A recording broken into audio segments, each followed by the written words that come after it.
You're taken into a dark cave. Your mission is to escape without getting caught. 4 different colored doors appear in front of you. A red one leads to an outer galaxy without a trace of oxygen. A yellow door leads you to a great white shark-infested water tank. A blue one leads to 66 million years ago, the time when a massive asteroid hit the Earth and made dinosaurs go extinct. And a purple door leads to a beautiful island filled with beaches and delicious food. On the wall, there's only one clue. It reads, "Pick the door that's not a primary color." You've got 10 seconds to open the right door.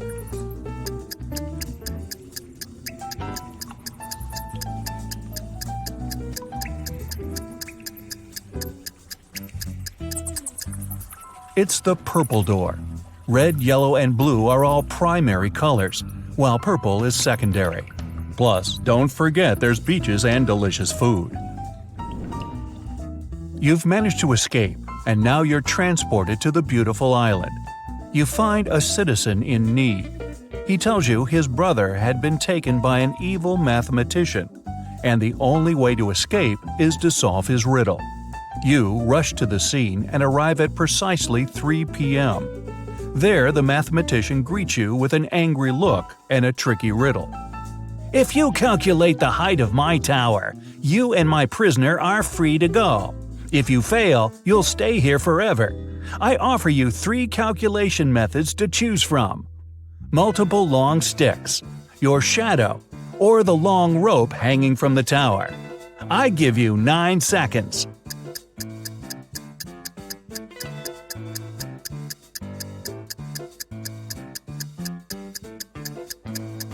Without even knowing the measurements of the sticks or the length of the rope, even if they're the same height as the tower, you'd still not know the actual size of the building. The best option is your shadow. Knowing your height, you can compare how many times your shadow fits into the tower's shadow. Add them together, and you've just found the right answer. Now that you're safe and sound, you go to your hotel to get some rest. That's when the restaurant manager calls you for help. He left the dinner service and his staff members said everything was quiet, so they closed up early. Before shutting down the restaurant, the manager asked them to send him a photo of the deserted restaurant. This is the photo I received. Everything seems empty and it appears my staff members are truthful. But something seems off. Can you help me figure it out?" You've got 8 seconds.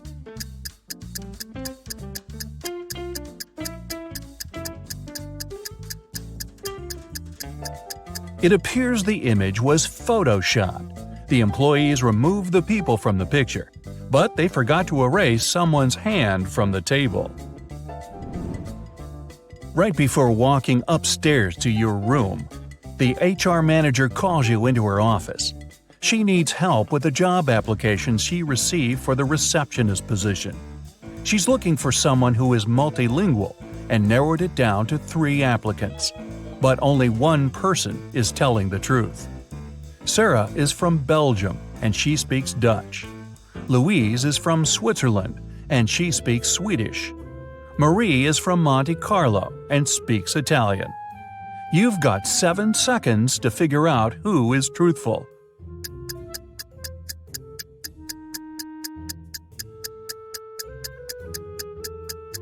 It's Sarah. In Belgium, they do speak Dutch, French, and German. In Switzerland, they mainly speak German, and in Monte Carlo, French. Time to go to your room and get some rest. But the elevator you entered is a trap. It takes you to the hotel's basement, where 3 doors appear in front of you. The first door takes you to the Amazon rainforest, with green anacondas, electric eels, and poison dart frogs. The second takes you to the Antarctic Circumpolar Current, the largest and most potent current globally. The third takes you to the top of Mauna Kea in Hawaii. It's the tallest mountain and largest volcano in the world that goes below sea level. Only one of them takes you to a safe place. Which one? You've got 6 seconds.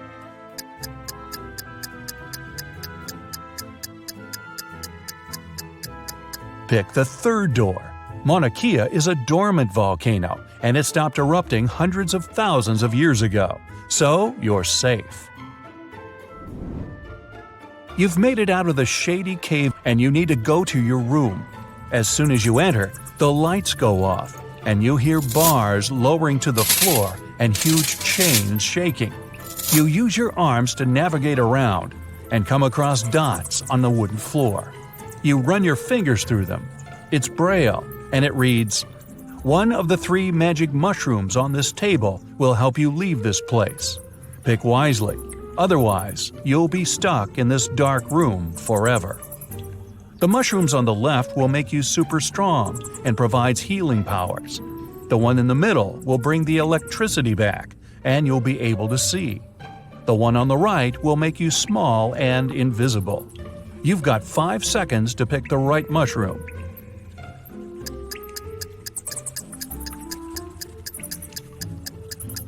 Turning the lights on won't free you, and becoming invisible doesn't mean you won't bump into walls. The best option is the strength and healing mushroom. You can bang on the walls and bars until you break them. The next day rolls around. You head into the parking lot to pick up your car, but the car seems to be locked. There's a 3-digit PIN code lock on the passenger side door. On the side of the device, you read a clue. ABC equals 123. On the ground, there's a piece of paper that reads BAD. Use the clue to find PIN code numbers. Here are your 4 seconds. The code is 214. B is the second letter, A is the first, and D is the fourth. Now that you've got your car, time to do some shopping at the mall. You visit a jewelry shop. You discover it has a mysterious extension leading to a room filled with gold coins, diamonds, and other expensive metals. As soon as the owner spots you, he traps you in the room and locks the door. Nice shop. He tells you there's only one way to survive in that dark chamber. You must eat 1 muffin. If you eat the wrong one, you won't make it. But if you pick the right one, you'll be free to go. The first muffin turns you into moss. The second one turns you into a badger. The third muffin will turn you into a snake. 3 seconds. Moss can't survive without the sun for long, and snakes need the sun to regulate their body's temperature. The correct answer is the muffin that turns you into a badger. These creatures spend long periods in the dark. The mayor of the town calls you into his office. He politely ignores the fact that you're now a badger. He says that something mysterious is going on inside one of the town's restaurants. Everyone has turned into a zombie. Only one human is left in the bar, and you must save them. But first, you have to identify them. You're shown a photo with 3 people. Only one of them is human. You've got 3 seconds. It's the lady on the right. It looks like the red spot on her shirt came from her hot dog. The lady on the left is missing part of her ear. Now the mayor takes you to the local school. The principal needs to decide which of the students deserves to go to space camp next summer. She picked all the students that got A's on their report cards and gave each of them a bean. She said, "The person who will return with the tallest bean plant will win the prize, but you can't cheat." All kids came back with large plant pots and bean plants filled with smaller beans. Only one girl returned with a plant pot filled with soil. As soon as the principal saw her pot, he gave her the prize. Why? Here are your 3 seconds. The teacher gave them cold cooked beans. They couldn't have sprouted unless the students cheated. And these guys all got A's, huh? Makes you wonder. The mayor takes you with him on an investigation. A man named Martin had finished his veggie garden and invited his friends over for a party. Then his wife vanished. He called detectives, and there are 3 suspects in front of you. Steve said he was looking at the cherry tomatoes and picked one to try it. Donna said she was checking out the little squashes that had started growing. Martin said he was taking professional pictures of the flowers for his blog. You've got 2 seconds to determine who's lying. It's Martin. This was a veggie garden. It didn't have any flowers. Time for your last test. You're walking into an underground tomb. You must retrieve the treasure and make it out alive. As you walk deeper and deeper into the tomb, you come across a mysterious creature. He says, "You must correctly answer my riddle. If you do, the treasure is yours. If you don't, you'll disappear forever. I'm not alive, but I can grow. I don't have lungs, but I need air to breathe. If water touches me, I cease to exist. What am I?" 2 seconds. The answer is fire. Here's Hudson. He's a college teacher. It's the last day of the semester, so he has a bunch of paperwork in his office. Suddenly, someone turns off the electricity in the entire building. Hudson goes to the basement with generators.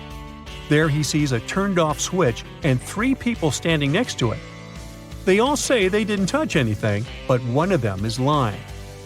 The janitor says, "The lights went out when I came here to clean up." Rebecca says, "I'm a new student. I got lost in the corridors and accidentally got here." And Nick says, "I'm a last-year graduate. I came here to find a toy owl, a souvenir I had hidden here many years ago." Who's lying?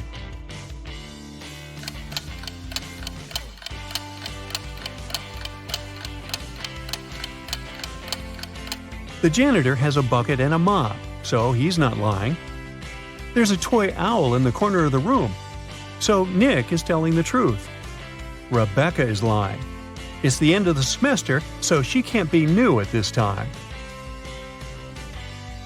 One of Hudson's students, Paul, has a crush on another student named Liza. Once he got a note from her saying she liked him. So Paul decides to write her back and ask her out. Unfortunately, he doesn't remember which desk is Liza's. There are 2 possibilities. Can you guess which desk is the one he needs?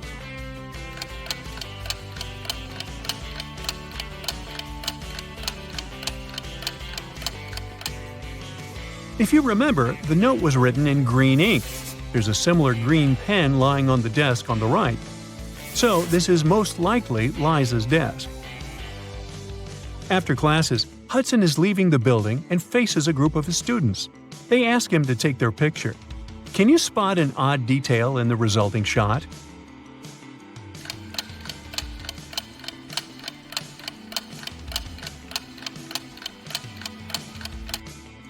This guy here has 3 hands. Liza and Paul are having fun outside during their winter break. Liza is learning how to skate on the lake, and Paul is skiing in the forest. Who's not smart?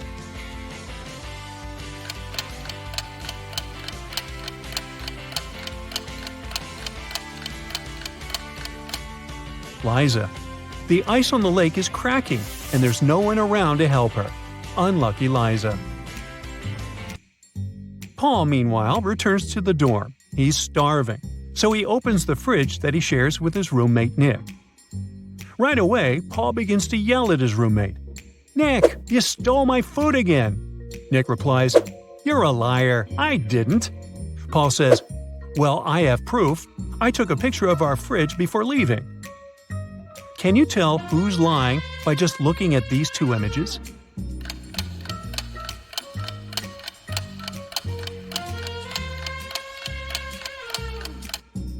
Take a closer look. The shelves are signed. These 2 shelves are Nick's, and the other 2 Paul's. These 3 items disappeared from Paul's shelves. This means that the liar is Nick, and it's time for a new roommate. Meanwhile, Liza and Paul are having a date tonight. Apparently, the lady on the lake survived the cracking ice. But Liza's dorm is situated on the opposite side of this maze. Can you help Paul pass through this labyrinth to meet his date?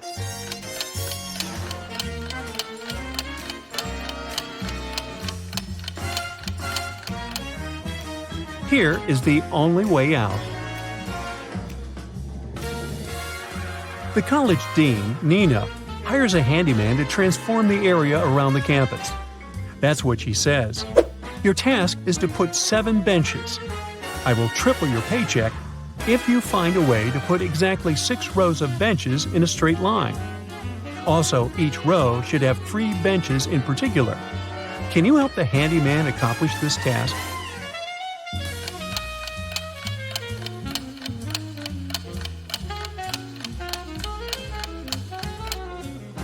He should put 3 benches as the vertices of an equal triangle.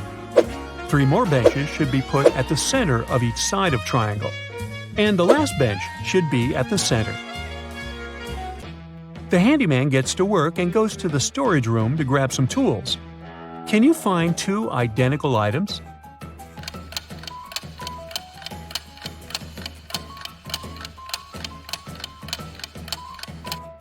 Hey, here they are.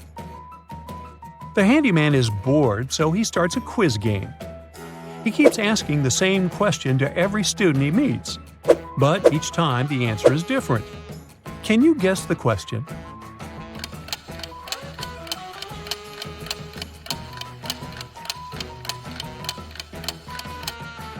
The handyman's question is, "How are you doing?" Hudson's teenage daughter, Jill, failed a test. So he makes her stay at home and study instead of going to a friend's birthday party. Meanwhile, Nina's teenage daughter, Jules, got sick. So she spends the entire day in her bedroom instead of going to the movies. Both daughters come down to dinner at 7 o'clock. Which parent was deceived?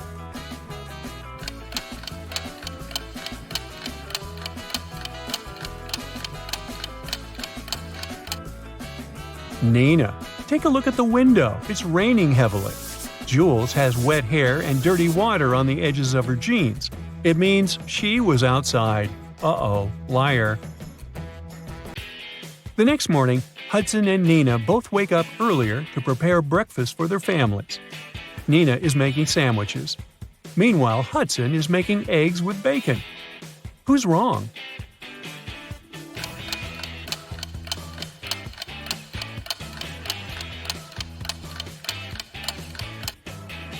Hudson.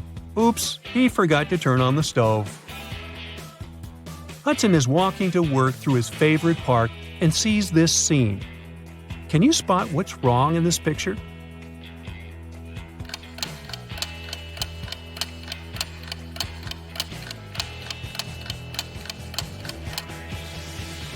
There are 2 suns in the sky. Uh-oh, Tatooine. Hudson arrives at his class and starts with a witty riddle. Can you tell me which part of London exists in France as well?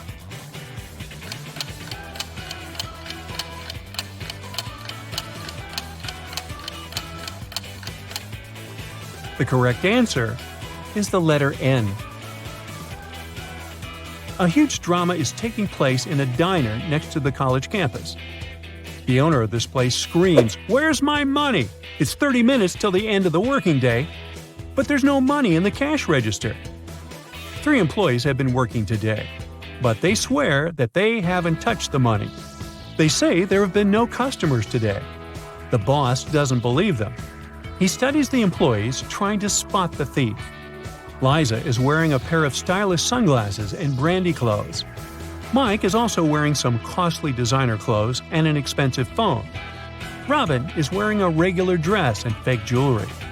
Who took the money?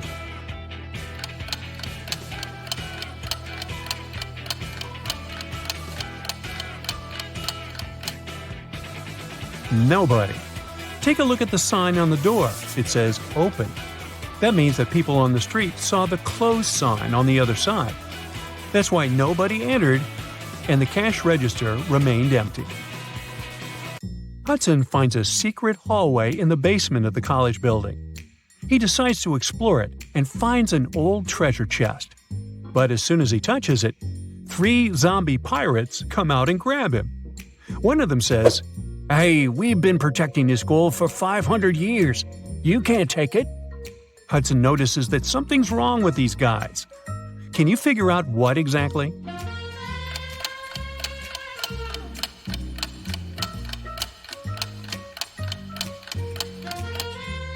Well, they seem fake. This zombie is wearing sneakers. The second one has a phone in his pocket.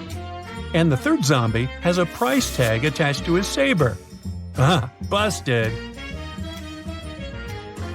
Molly is very nervous. She met a great guy online, and today they're having their first offline date. They have never seen the pictures of each other. Their date will take place in an old part of the campus at night. Molly arrives at the meeting point and sees two guys.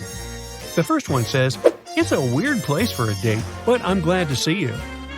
And the second guy says, "It's me. I couldn't wait to see you. You're even more pretty than your photos." One of them is Molly's date, while the other one, a dangerous criminal. Can you guess who is who?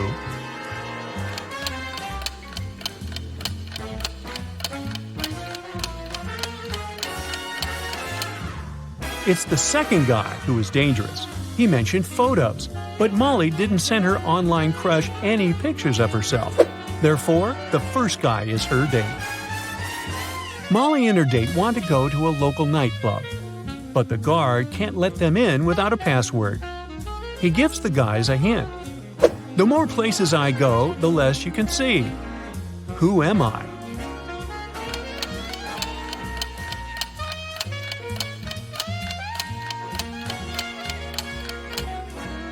Darkness is the password. It's a beautiful weekend day. Nina is working in her garden. Suddenly, someone attacks her from behind and she faints. Later that day, she gets better and talks to the police. Nina suspects one of her neighbors. Some of them don't really like her. Officers question 3 suspects. Bill says, "I've been planting trees with my daughter all day long." Sabrina says, "I was just peacefully watering my gorgeous flowers and continue to do so." Luke says, "I rarely leave my house, so I don't even know this woman."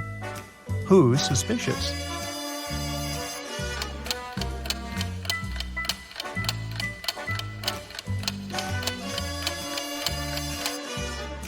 Sabrina's garden hose isn't even connected to the water source. It's just lying on the ground. Therefore, her story is fake. Look at the picture attentively. Can you say who didn't help to build the doghouse?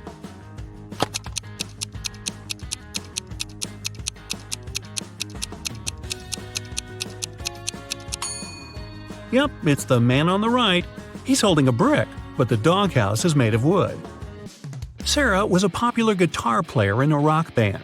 On Friday, the band was going to have a big gig. Sarah's bandmates were waiting for her, but the girl was very late. Eventually, she did show up, but it wasn't Sarah. It was her twin sister, Alice. She was envious of Sarah, so she locked her sister in a room, took her clothes and the guitar, and pretended to be a band member. But as soon as the musicians saw fake Sarah, they immediately knew she wasn't their bandmate. How did they understand?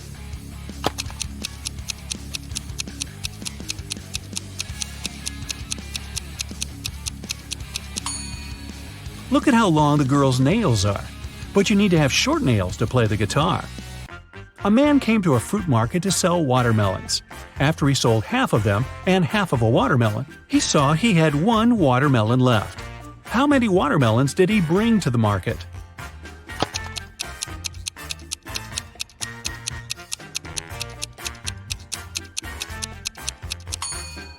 He came there with 3 watermelons. Cheryl ran into the house, extremely worried. "I set off as soon as I heard the news," she told the police officer. "I was at my parents' house in another town. I left a week ago and was supposed to stay there for at least 10 more days. What's happened to my husband?" "Somebody hit Mr. Brown on the head. He was taken to a hospital, but he's going to be okay. I've been questioning the suspects." Mr. Brown's secretary said, "He sent me to his business partner earlier in the morning. Some important documents needed signatures." The cook said, "I haven't left the kitchen today. Mr. Brown wanted me to prepare a meal for the whole family." The housekeeper said, "I didn't hear anything. I was doing some household chores all day long. After that, I was so tired, I decided to take a nap." The detective realized who the culprit was in no time. Who was it?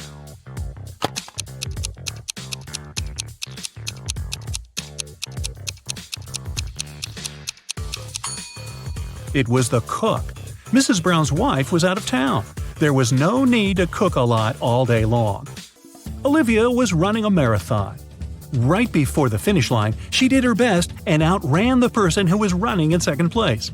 The woman was happy. She was going to win. But in a few seconds, she got very disappointed. Why?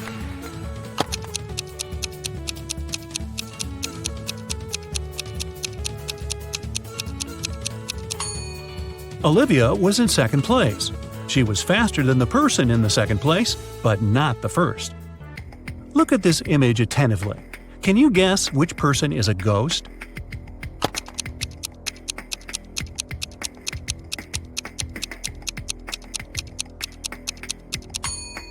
Look at the woman on the right. She has no legs and is just floating through the air. Amanda loved dogs very much. One day, she was walking in the park and saw a lovely corgi. The dog was friendly, and Amanda even petted the animal. Soon, the pooch's owner appeared, and the girl asked him how old the dog was. "Well, in 2 years, Luna will be twice as old as she was 5 years ago." Amanda nodded and continued her walk. And did you understand how old the dog was?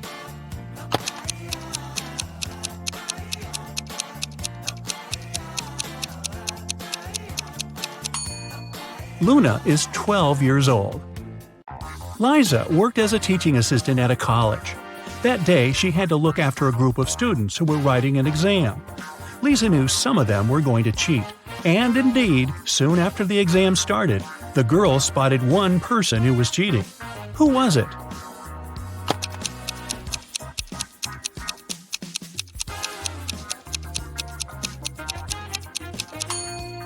It's the guy in the back of the classroom. He's got the answers written on his arm. Jacob wakes up locked in a basement. He has no idea how it happened or who is behind this. Near his bed, he finds a note. 2 + 2 = fish. 3 + 3 = 8. 7 + 7 = triangle. Explain this and you'll be free. Can you help Jacob get out of the basement?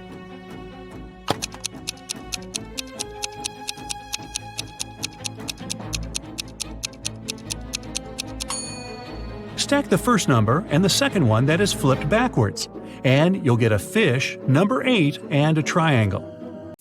2 guards were looking in different directions. One had to make sure there was no danger coming from the west. The other was turned toward the east. At one point, one of the guards asked the other, "Why are you smiling?" But how could he know his companion was smiling?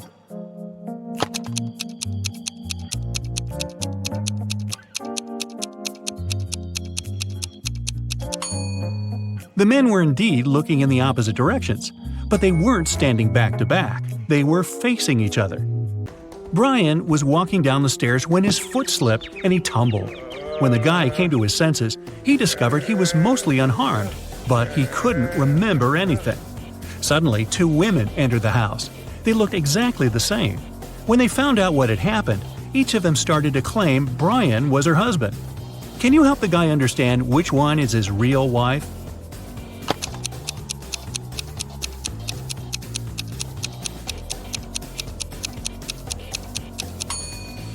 It's Rachel.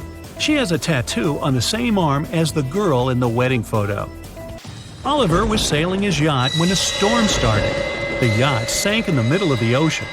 After swimming for hours, the guy finally reached a deserted island. He saw several men there. They told Oliver they would keep him locked in one of the caves on the island. Oliver agreed, but asked them to grant him one last wish. When he told the men what this wish was, they set him free. Why?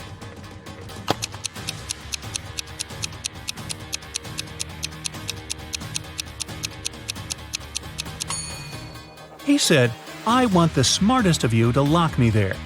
Oh, by the way, you get extra points if you caught my error in the description. An island with several men on it is not deserted." One of Kenneth's professors at university had an unconventional way of grading his students. On Wednesday, Kenneth and his friends had to write a test, but their professor gave each of them a picture. "You need to figure out how many people there are in this image. Those of you who will come up with the correct answer won't need to write the test." Can you help Kenneth figure out the right number of people?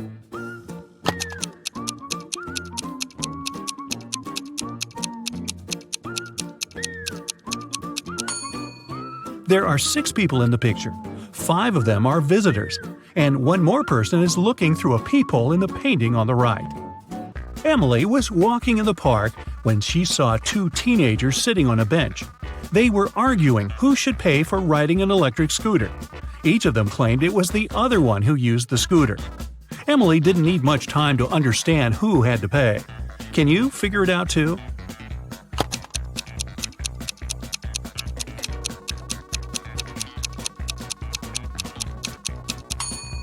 Look at the footprints. The girl was the one to ride the electric scooter.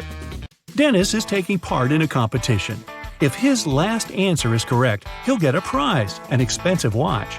But first, he needs to figure out which of these 2 watches is real and which is just a toy.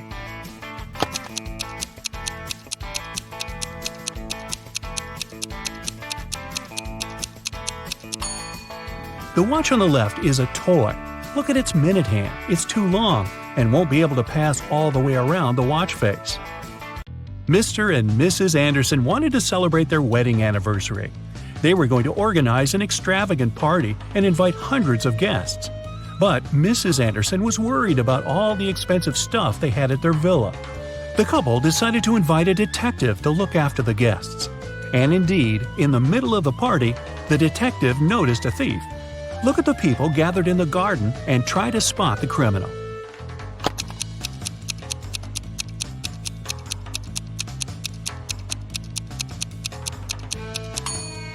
It's the guy on the left. He's trying to steal a woman's bracelet. Look at the picture attentively. What is the missing number?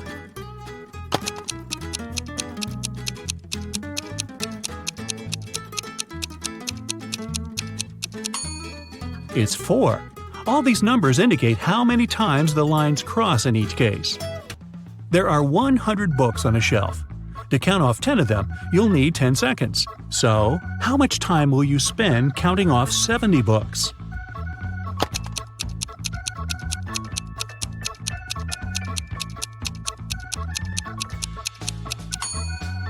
Just 30 seconds. You need this time to count off 30 books, and the rest will make 70. One morning, Donna came to the office and found a box of chocolates on her desk. There was also a strange note. October 7th, May 3rd, August 1st, January 3rd. Can you help Donna understand who presented her the sweets?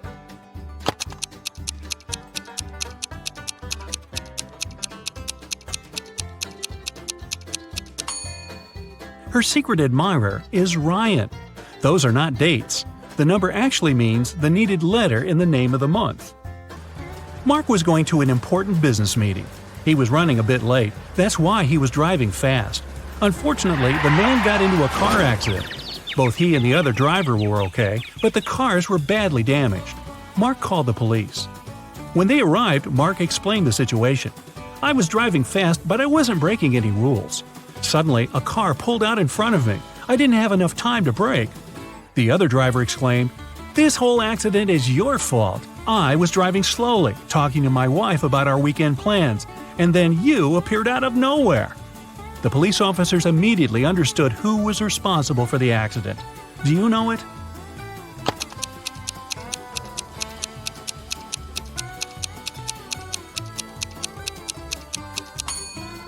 It was the other driver.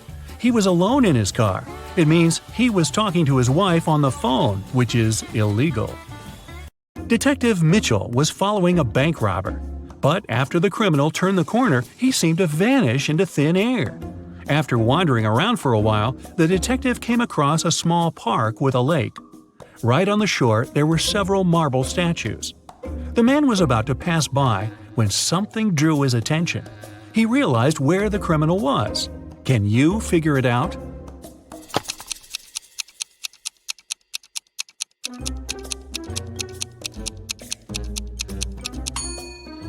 One of the statues is looking at its watch. It's the bank robber. James escaped from prison and ran to the countryside. Suddenly, on a small dark road, he saw a police car heading in his direction. James ran toward the car for some time, then jumped off the road and rushed into the woods. Why did he run toward the car first?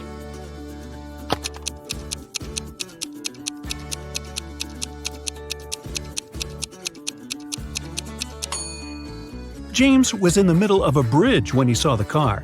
He had to run toward the vehicle to get off of the bridge. Dennis is a talented architect. He's designed a unique skyscraper, and right now, the construction works are starting. His boss asked Dennis to show around a group of specialists from a competitor company. The only condition was that they weren't allowed to take any photos. Dennis did as he was told, but when the group was going to leave, he asked security to detain one man. The architect claimed he had been taking photos during the tour around the site. How did he understand it?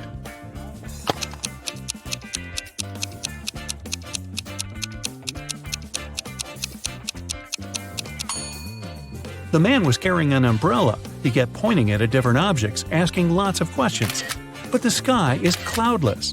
What does he need an umbrella for? A camera must be hidden there. Nathan came to his friend Zachary, who worked in a museum. "Look what I've got, a priceless manuscript that was written more than 1,000 years ago." Zachary looked through the manuscript and realized his friend had been fooled. Does anything in this text strike you as strange?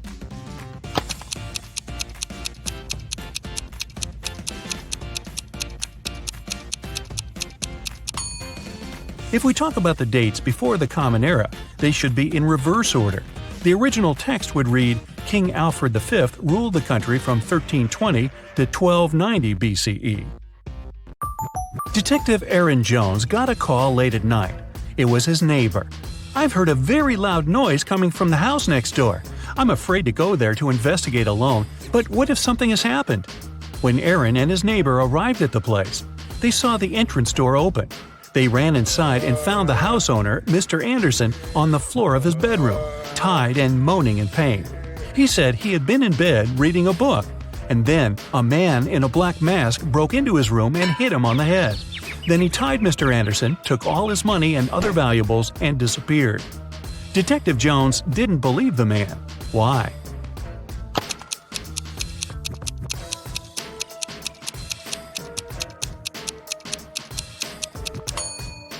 Look at his bed. There isn't even a wrinkle on the cover. It's unlikely that the thief made the bed after tying Mr. Anderson, which means the man is lying. Look at this group of people and try to figure out who the man's wife is.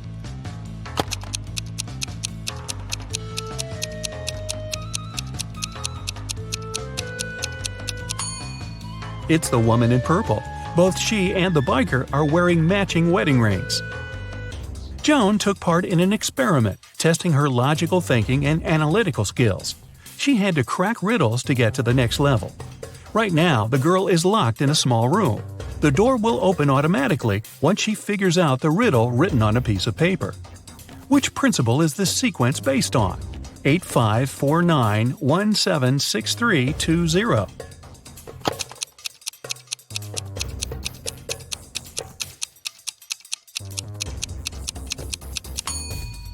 The numbers are lined up based on the alphabetical order of the first and second letters of their name. 8, 5, 4, 9, and so on. Joan managed to get out of the room and is ready for the next task. This time, the girl needs to join all the blue points on the screen, but she's allowed to use only 3 lines. How can she do it?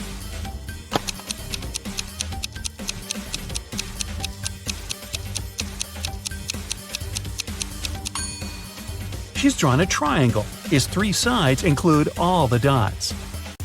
The next level is rather scary. Joan is locked in a room that's slowly filling with water. This process will only stop when the girl figures out how this equation can be true. 29 minus 1 equals 30.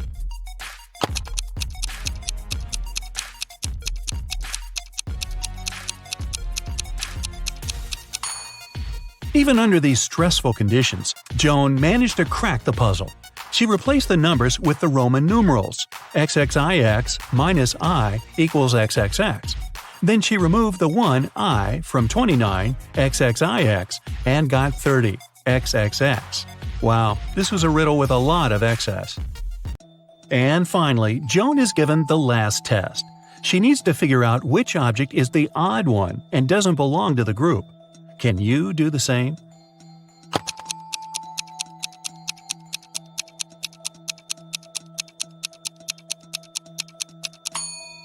It's the first object. It's the only one that doesn't have any individual traits. The second object is uniquely round. The third doesn't have a red line around it. The fourth shape is a different color, and the fifth one is smaller than the rest. Two cars are driving through the city. They both started their journey at the same time. The green one is moving at a speed of 30 miles per hour. The yellow one is faster. Its speed is 50 miles per hour. And still, at one point, the green car comes across the yellow car. How is it possible?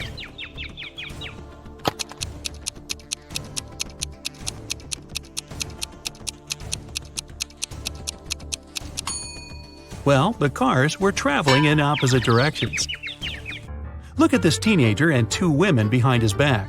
Who is his real teacher?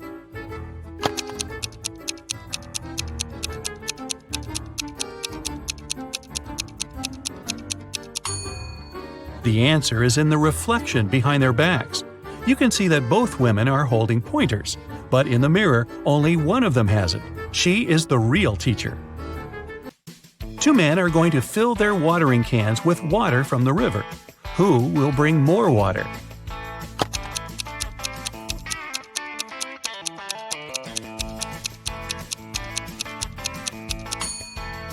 The spout of the older man's watering can is situated lower than the spout of the other man's can, and the level of water can't be higher than the spout.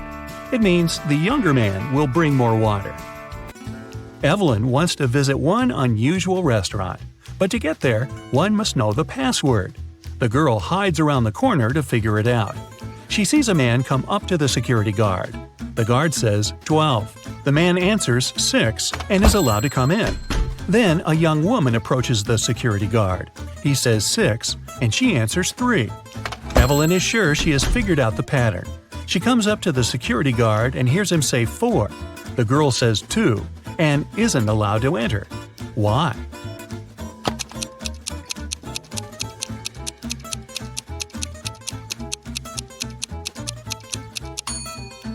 The password is always different. It's the number of letters in the word the security guard says. Like the word 12 has 6 letters. That's why Evelyn should have answered 4. A manager of the most luxurious sea resort in the area called the police. She said someone had stolen a set of very expensive monogrammed bed linen. 3 guests left the hotel that morning: Mr. Sam Taylor, Mrs. Amanda Martin, and Mr. Michael Smith. The police detained one of the guests and, indeed, found the bed linen in their suitcase. How did the detectives figure out which person was the thief?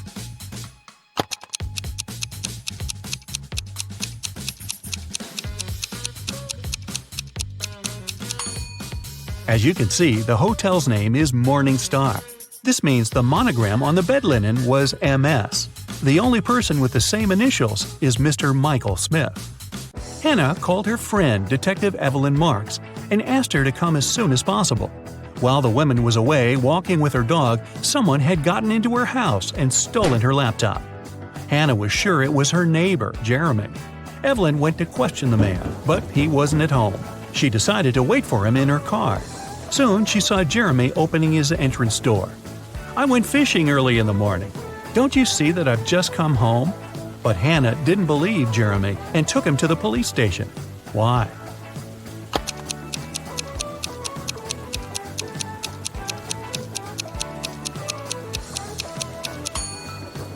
The guy was wearing white sneakers, but it's been raining since early morning.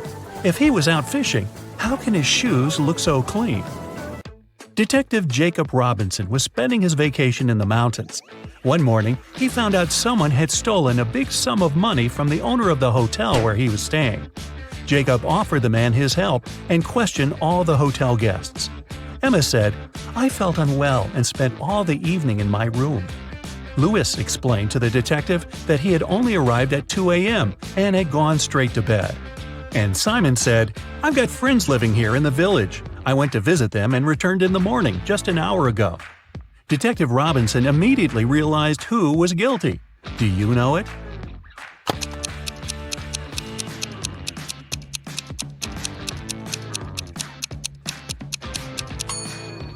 It was Simon. Look at the snow around the hotel. It looks untouched, with no footprints whatsoever. Then how did Simon get back from the village? Mrs. Williamson told her daughter Maya she wasn't allowed to see her boyfriend Luke until she prepared for her exam. After that, the woman went shopping. When she was coming back, she spotted Luke, who was walking along the street. When Mrs. Williamson returned home, she immediately realized Maya had seen her boyfriend. How did the woman figure it out?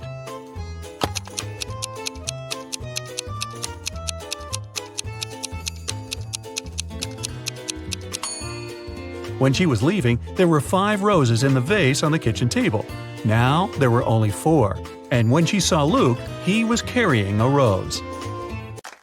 Private Detective Sean was waiting for his client in the lobby of a large hotel. The client was running very late. That's why, to entertain himself, Sean was observing the hotel guests. He noticed a man at the reception desk. He had 4 suitcases, but refused when the porter offered to help him with the baggage. The man went to his room, only to reappear 5 minutes later with the largest of his suitcases. Half an hour later, he returned without the suitcase and went to his room. Soon, he rushed to the reception shouting, "My suitcases, they're gone!" Sean introduced himself and, together with the hotel management, joined the man in his room. Something seemed off about the guy, and soon the detective realized he was a fraudster. What did the man do?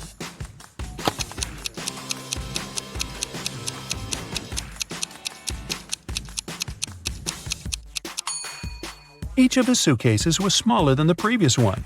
The man packed all of them into the largest suitcase and left with it.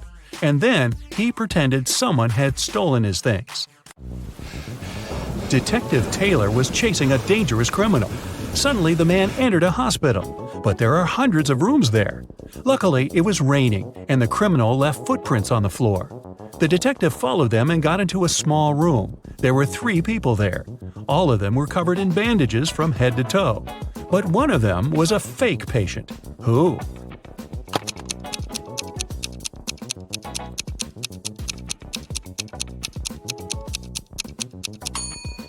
It's the man in the middle. He doesn't have a medical chart next to his bed. Robert was a collector of rare coins. One day, the man called the police. "I got this coin only yesterday," he cried. "I've been looking for it for several years, and now it's gone. I'll bet it's one of my brothers. Frederick and Matthew live together with me. One of them collects ancient books, and the other is crazy about rare stamps. All our collections are kept in one large room." The police started to ask Robert for more details. It turned out that the key from the room where all the collections were was kept in a vase standing on the fireplace. The only person who visited the house was Robert's friend, Mark. The man liked the coin so much that he started offering big money for it. But Robert didn't agree to sell it. In the morning, he came to check on the coin, but it was missing. When the police arrived, they found out the room had been opened with the key. The police didn't find any fingerprints either. Do you know who stole the coin?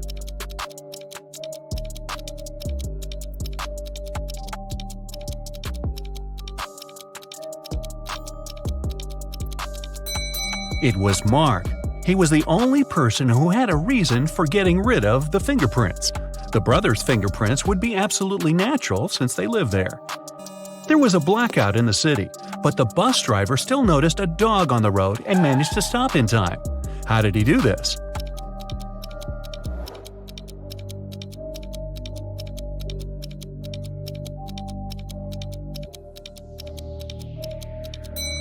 This accident happened during the day.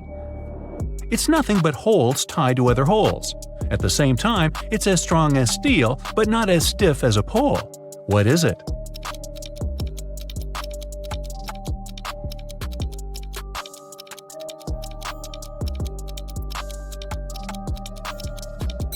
It's a chain.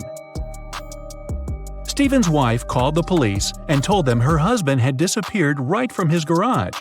It happened several hours ago. The only thing she found there was a left-hand glove. When the police came, they saw it was a very peculiar glove. Such gloves were sold only in one store in their town. The store owner told them he had recently sold these gloves only to 2 people, Kevin, Stephen's neighbor, and Brian, Stephen's colleague at work. The police officers visited Kevin and asked the man to show them his gloves, but Kevin had just one. "I lost the other glove a week ago, and I don't have any other gloves." The man even pulled the glove on to demonstrate it to the officers. Then the police visited Brian. "I was wearing these gloves when I was repairing my car. They got so dirty that I threw them away." Who do you think knows something about Stephen's disappearance?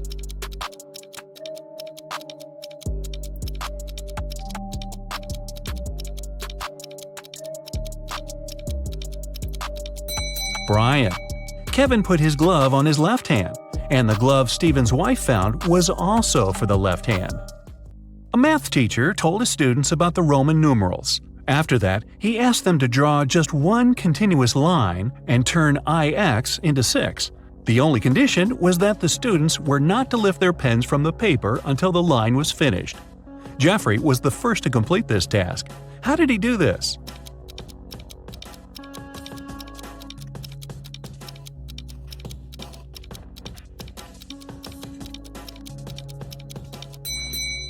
He drew the letter S in front of IX and got 6. Both Sharon and Cynthia had a box of chocolates each. There were 14 chocolates in each box. Sharon ate several candies, and Cynthia ate the same number of chocolates that were left in Sharon's box. How many chocolates do they have together now?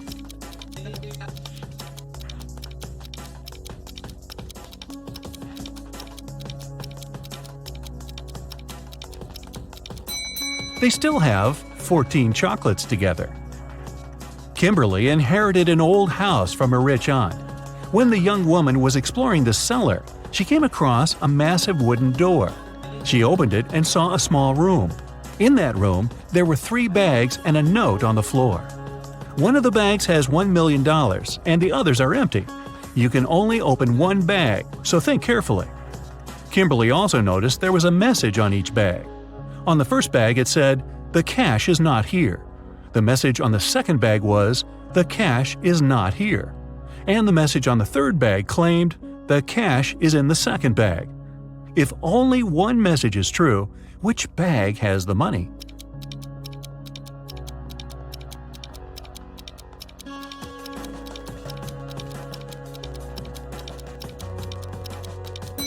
The money can't be in the second or third bags. If it was so, then 2 messages would be true. It means the money is in the first bag. When you look for something, you always find it in the last place where you search. Why is that?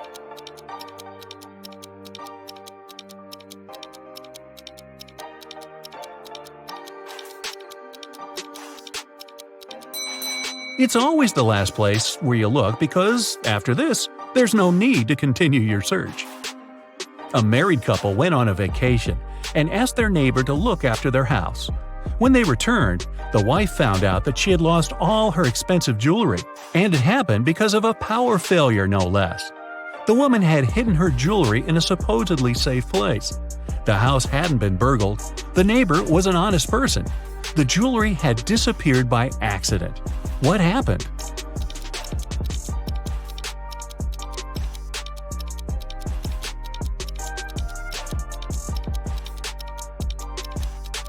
The wife hid her jewelry in the freezer in a bag with frozen food. After the power failure, the food got spoiled. The neighbor decided to help and threw away all the bad food from the fridge, along with the jewelry. You're locked in a room with 3 doors. It's safe to walk through any of them, but the doorknobs are the real problem. One of them puts out high voltage. The second is covered with poison. Just 1 drop on your skin and you won't survive. And the third doorknob is so hot it will make your hand burn. What doorknob should you opt for?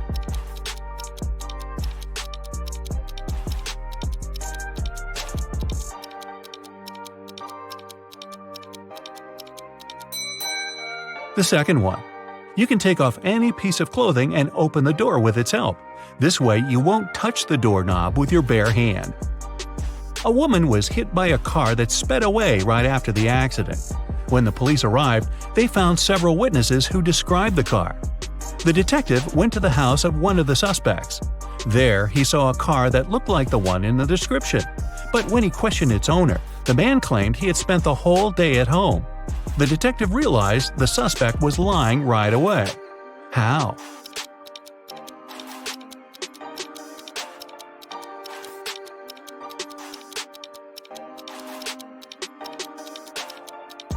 He touched the hood of the car, It was still warm from the engine. I was driving along the highway when one of my tires burst. I stopped to change it, but when I came back to the car, I saw it had a flat battery. I looked around and realized I was in the middle of a small town. I decided to wait for someone who could help me. Suddenly, I heard glass shatter. The night was very dark, so I switched on the headlights and saw a man climbing out of a house. He was carrying a large bag. I got scared and ran to the nearest police station. That was Mr. Darrison's story. The police detective who was listening to him asked, "And where did you hide everything you had stolen from that house?" How did he come to that conclusion?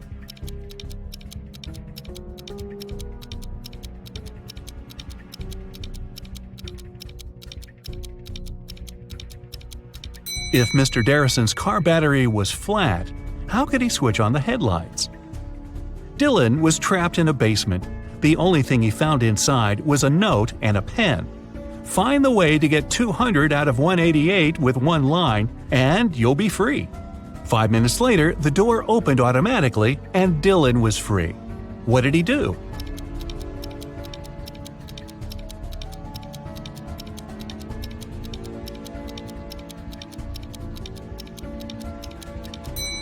He drew the line to divide 188 horizontally. That way, he got 2 ones and 4 zeros. A woman in a purple dress exclaimed, "I've never been to this store, Cinderella dresses. What kind of name is this?"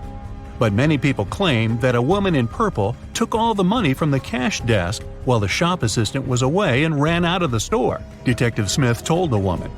The woman exclaimed, "I was just standing outside when suddenly a woman charged at me. Of course, I got scared and ran away. Then a police officer saw me running and stopped me. I agreed to return to the store, hoping it'd clear up the confusion. Several visitors said I could be the thief, but they weren't sure. Now I know you're the woman who stole the money," the detective said. How did he figure it out?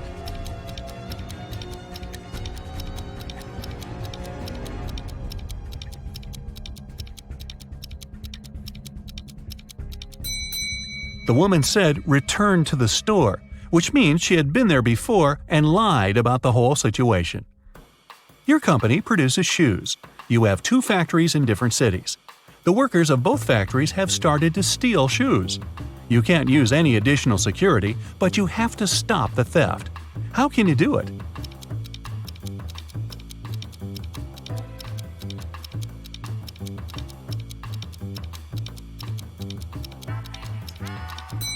One factory should start making only left shoes, and the other only right ones. Detective Aaron Bowler participated in a competition organized by a private consultant who came from Europe. Aaron wanted to become the Detective of the Year very much. It was the evening of the last day of the competition. The consultant explained what would happen next. You will all gather in a large room. Once you hear a shot outside, you'll need to rush in and find the criminal. The winner will be the person who will get to them first. You aren't allowed to use any equipment or tools. Several hours passed, and the people in the room started to get nervous. Suddenly, Aaron got up and went to another room. His colleagues asked him where he went, but the guy only answered, "I need to get ready for the chase," and he took a seat without switching on the light. Several minutes later, the detectives heard the shot. Aaron ran outside and was the first to catch the criminal. The consultant gave the man his prize and asked, "What helped you to be the first?" What did Aaron answer?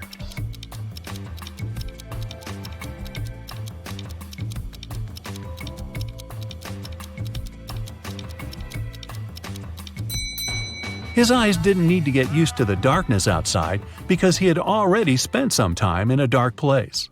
Bobby and Martha have been together for a while. Tonight, Bobby arrived at her apartment with a diamond ring, hoping to propose to her. But as soon as he entered the place, he realized something was wrong. The living room was a mess, and Martha was absent. Do you see any clues that Bobby can use to find his girlfriend?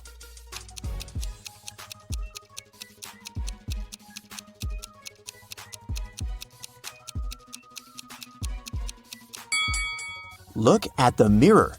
Martha drew an encoded message with her lipstick. There's cherry and 3 numbers, 1, 8, 5. But what does it mean? The numbers correspond with 3 months: January, August, and May. The first letters of these months formed the word jam. So Bobby should take a look inside the cherry jam jar. Bobby opened the jar and discovered the next clue. He found this piece of paper with the following image. Can you help him crack the code?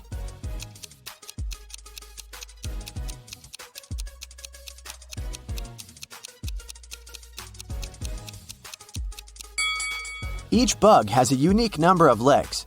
The first is 5, the second is 3, the third is 8, and so on. The result is a 10-digit phone number that Bobby should call. Bobby made a call, but someone hung up. Instead, they sent him this emoji message. Can you guess what this rebus means?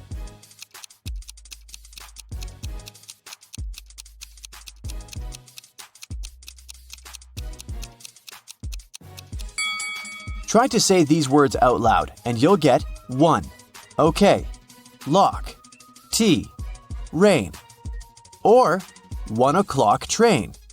Bobby hurried to the railway station to catch the train at 1 a.m. It was leaving for Paris. The cashier had only 2 tickets left. Fortunately, they're offered at huge discounts. There's a first-class coupe ticket priced at $300, but it's 20% off. And there's a super luxury coupe with a private bathroom for $600. Bob can purchase this ticket with a 60% discount. Can you guess which option is better for Bobby?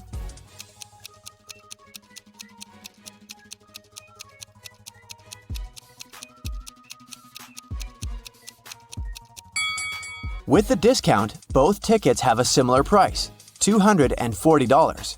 So, Bobby should probably buy the luxury coupe and enjoy his private bathroom. Bobby got on the train and dozed off for a while. When he woke up, he noticed someone had put a note in his hands. Bobby ran to the next railway car and saw 3 passengers there. He spotted the imposter right away. What about you?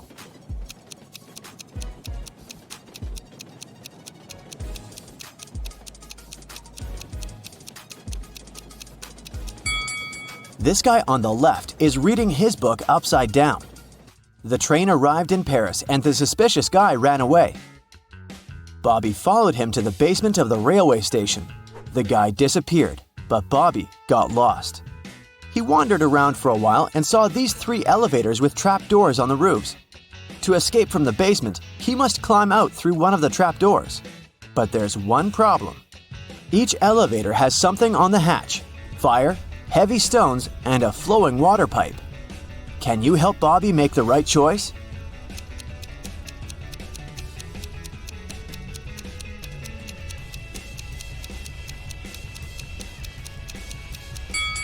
He should choose the 3rd elevator, open the hatch, and wait until the water is collected. Then he can climb out through the trapdoor. Finally, Bobby got out and found himself in the middle of Paris. He checked his pockets and found the note that someone had given him on the train.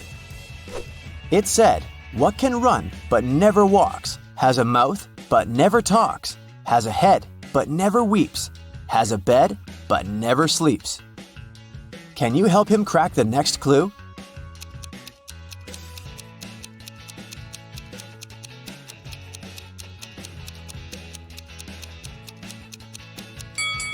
The correct answer is a river. Therefore, Bobby should walk towards the river. At the embankment, a mime clown approached Bobby and said, "Let's play a game. I'll give you the next clue if you crack my riddle. Pierre shaves every day, but still, he has a long beard. How is that possible?" Have you guessed?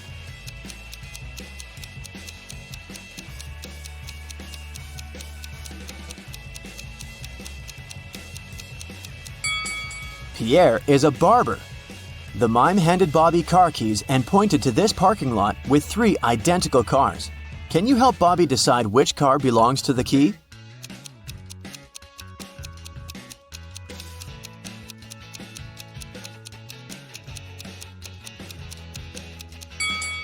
This one. Don't try to look for clues in the key. Bobby's name is written on the left side of the car window. Bobby got into the car but didn't know where to go.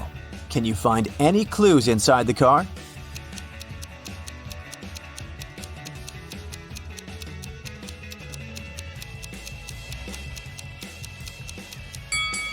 There's a picture of a lion in the place where people usually put the navigation. Therefore, Bobby should go to Lyon. Bobby hit the road. After a while, he noticed 3 hitchhikers at the gas station. Since he's driving a 2-seater car, Bobby can pick only one person. Can you advise whom he should choose?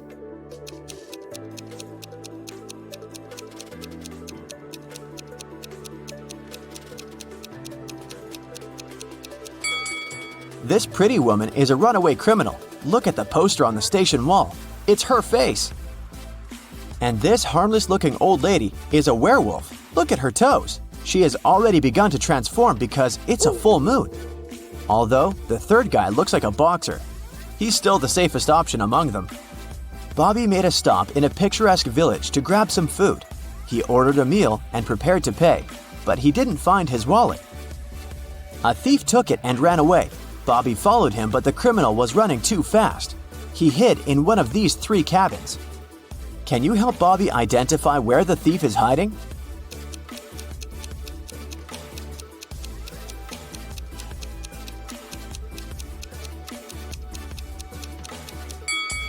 There are no traces around the first house. No one walked around it for a while. As for the third house, there are too many people inside it. The thief had very fashionable but very dirty shoes. Remember the footprints he left on the floor in the cafe? The same tracks lead to the second house. Bobby entered the house and met the thief in the kitchen. The thief said, "If you crack my riddle, I'll give you back your wallet. So, listen carefully. I have 19 plastic mugs, out of which all but 7 were lost. How many mugs do I have now? Can you help Bobby out?"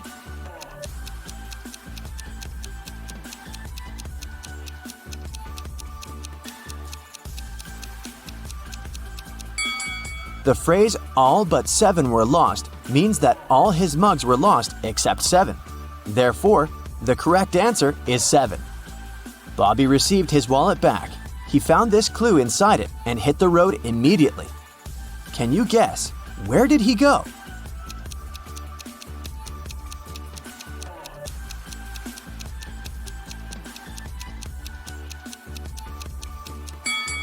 To the fountain at the central square in Lyon. Bobby made a stop because he needed to visit a toilet. He left the car in the parking lot near the local supermarket. When he returned, he faced some bad news. Someone left scratches on the car. Bobby decided to interrogate 3 people standing nearby. Josh said, "I didn't see anything suspicious. I've been shopping inside the supermarket when this crime happened." Bella said, "Sorry, I was walking the dog and filming a video for my social media. I didn't even look at the parking lot." And Kyle said, "I've just arrived to grab some milk. I have to hurry. My wife is waiting for me at home." Who's lying?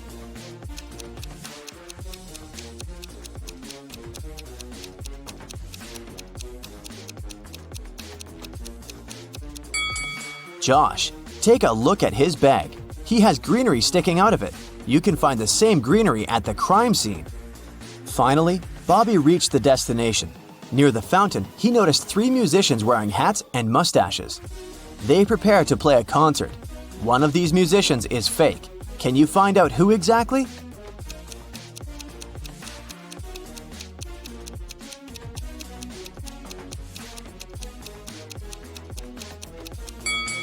The second musician isn't real.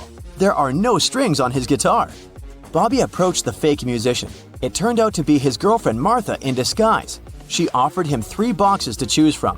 One of the boxes has a ring. There's a statement on each box, but only one of them is true.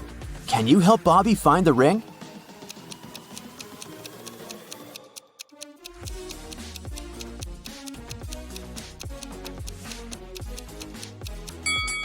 If the ring is in the first box, there are 2 true statements. And if the ring is in the third box, there are also 2 true statements. But we need only 1 true statement. That's why the ring is in the second box. Bobby opened the box. He saw a beautiful engagement ring. Martha asked, "Will you marry me?" Bobby replied, "Yes, if you manage to crack my riddle." What question can you never answer yes to?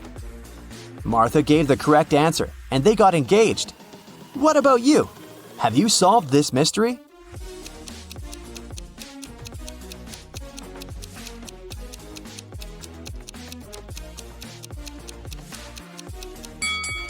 There are several possible answers. Here's one of them.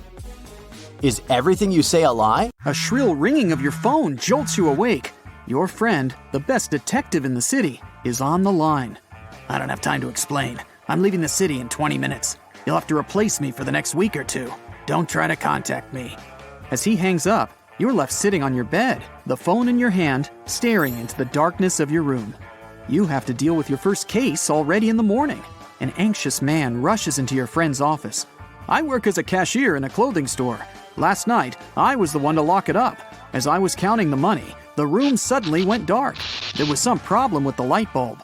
I climbed the table and grabbed it, but by doing it, I burned my hand, jerked it back, fell to the floor, and lost consciousness. When I came to my senses, the money was gone. You examine the room attentively and realize the man is lying. What makes you think so?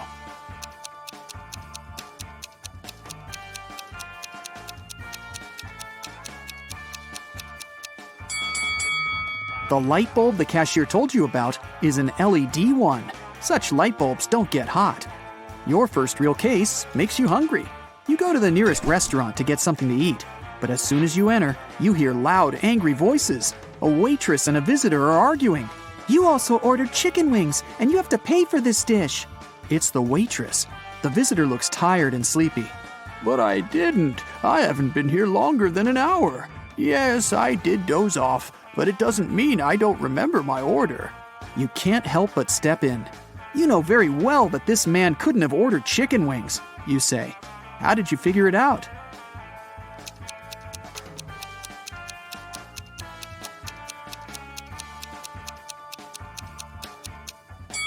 You spotted a note on the wall. It says, "The kitchen works till 1 p.m. today." It's now 3 p.m. The man claims he's been there for an hour, which means he came well after the kitchen was closed. After the accident, you decide to have a meal at another cafe. But as you come closer, you see a crying lady. I was going to cross the road when some woman grabbed my purse and disappeared. I noticed her enter this cafe. Can you help me get my things back? You enter the cafe. Ah, that's my purse, right between those two women. But I can't recognize the one who took it. I didn't have time to look at her attentively. You don't need much time to figure out which woman is guilty.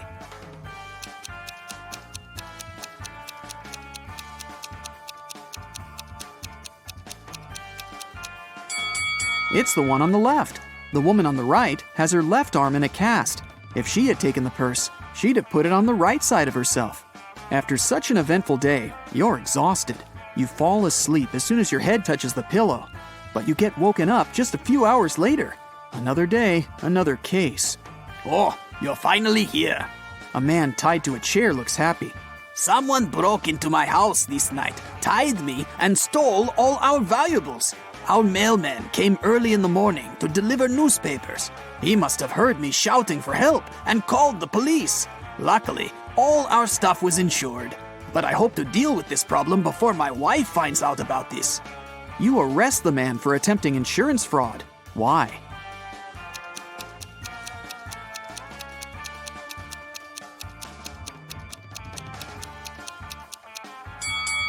You paid attention that the newspapers were on the table in the hall, not lying on the floor near the mail slot. Someone must have put them there. It could only be the house owner or his wife, who was an accomplice. After the police arrive, you leave the man's house and immediately receive a new call. Mrs. Smith claims that her neighbor, Mrs. Miller, has stolen her laundry. The woman says she hung the laundry in her backyard at 10 a.m. And when she went out of the house 2 hours later, she saw Mrs. Miller putting it in her bag. I didn't do this. It's a lie. The other woman looks angry. You look around and ask Mrs. Smith to go to the police station with you for trying to slander her neighbor. How did you figure out that Mrs. Smith was lying?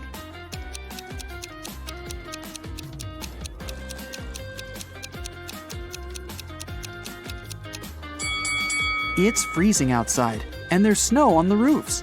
In 2 hours, damp laundry would be so frozen, it'd be impossible to fold it and put it in a bag. Your phone rings again. It's a woman who works at a museum. You must help me, she cries. When you arrive at the museum, she tells you her story. Yesterday, I stayed late at work. I needed to prepare some documents. I was sitting at this table. The overhead lights were off, and the only source of light was my desk lamp. I was listening to music when suddenly I saw a shadow to the right of the table. I realized it was a person jumping out of the open window.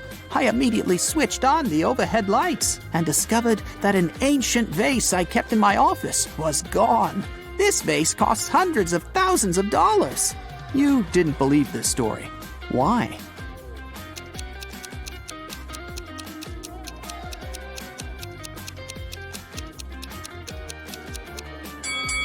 If the only source of light had been a desk lamp standing in front of the woman, she wouldn't have noticed a shadow to the right of the table.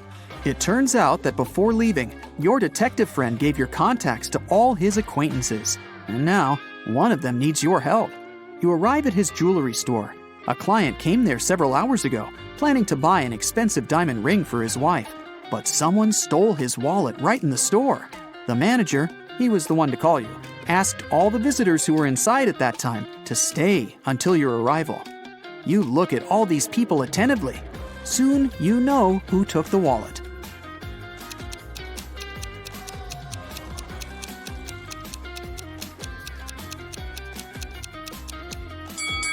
It's the man in the middle. He has a bandage on his right arm, but it's wrapped over the sleeve of his jacket, not hidden under it, like a real bandage would be. You knock on a sturdy brown door, while a woman with a bandage on her head stands next to you. A man opens the door.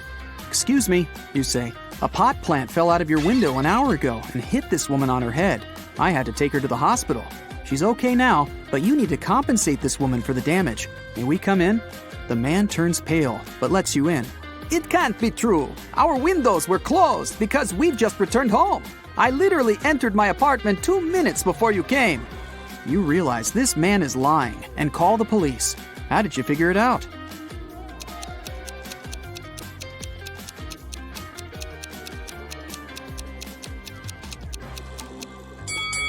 You spotted a pan with boiling water in the kitchen. If the man had indeed come home just a few minutes ago, the water wouldn't have had enough time to start boiling. Now, it's your friend who needs help. She owns a grocery store. A gust of wind blew a $100 bill out of her hands, and the money seems to have vanished into thin air.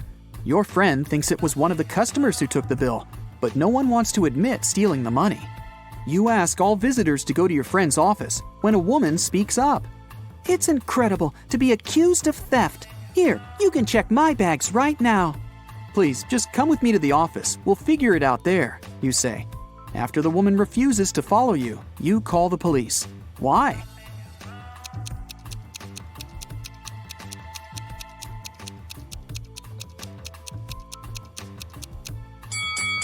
The woman is standing on the $100 bill. If she follows you, everyone will see the money. The next morning, rainy and gloomy, you get your next case. To investigate it, you need to visit the office of a large international company. Rebecca, the girl who called you, works there. She says, "I've just come back from brunch and discovered that someone had knocked our HR manager out just an hour ago." You question the people who were in the office at that time. Laura is an applicant. She says she was a bit angry with the HR manager. He made her wait well past her appointment time. And still, the girl says, I would never hit another person. I'm also too weak to do it. Gary, who works in the marketing department, claims he hasn't seen the HR manager since he arrived at work. He was in a meeting from the very morning till lunchtime. Jacob from Research and Development tells you he rode his bike to a coffee shop to get his cappuccino. He's just come back. You immediately realize who hit the HR manager.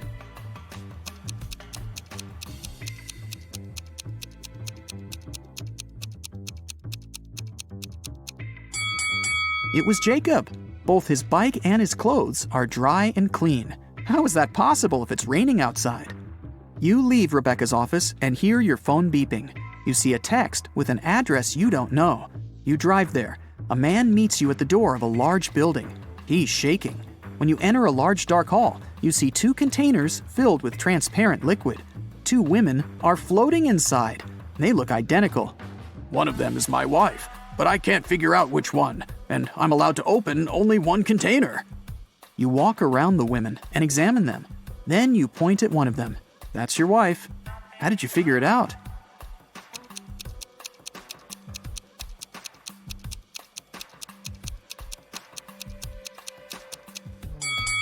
The man's name is Mark. It's written on his biker jacket. His wife is the woman with the letter M tattooed on her arm. Your phone beeps again. You look at it and see a message. It's from your detective friend. There's just one word on the screen. Help! But that's already another story. Lost inheritance. Larry's granddad was a wealthy man who loved playing pranks on his relatives. That's why, when he passed away, no one could find his will. But one day, 5 years later, Larry was looking through some old papers. Suddenly, his breath caught in his throat. The document he was holding was his granddad's will. It read, "I hid all my money and other valuables at 2 p.m. sharp under my favorite cherry tree, right where its shadow ends. The one who digs it out will be my heir." Larry was ecstatic. He was going to be rich. He drove to his granddad's villa and found the cherry tree. He waited for an hour or so until 2 p.m. and started to dig. But try as he might, his efforts didn't pay off. Confused and upset, he had to return home. Why didn't he find anything?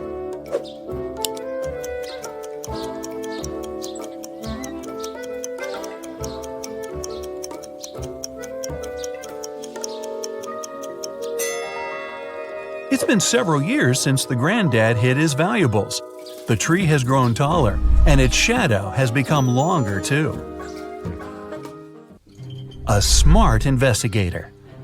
A man living in a small village in the mountains got his goat stolen. He was sure one of his neighbors was behind this crime. The head of the village invited 4 suspects and said, "I'm going to give each of you a magic stick. Bring them to me in the morning. By that time, the thief's stick will have grown by 5 inches." The next day, the head of the village examined the suspect's stick. He immediately knew who had taken the goat. How?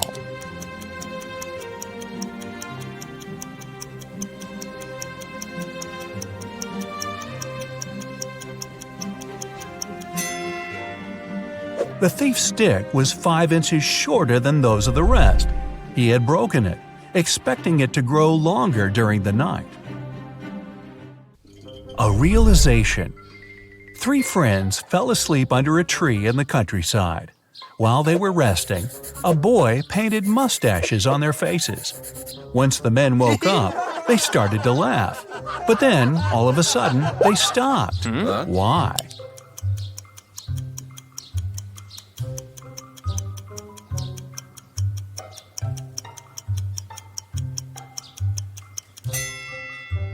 At first, they saw the mustaches on their friends' faces and found it funny. But then, they realized their friends were laughing too. It meant they had mustaches on their faces as well. An apple riddle. Eric was locked in a room with 19 other people.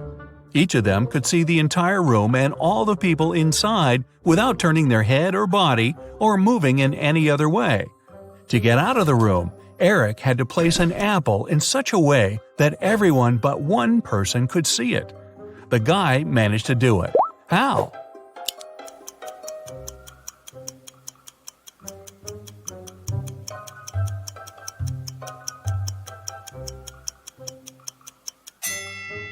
He put the apple on one person's head.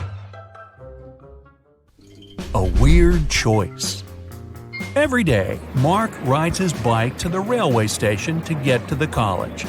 There are 2 stops near his home. One 1 mile away from his house, and the other 2 miles away in the opposite direction.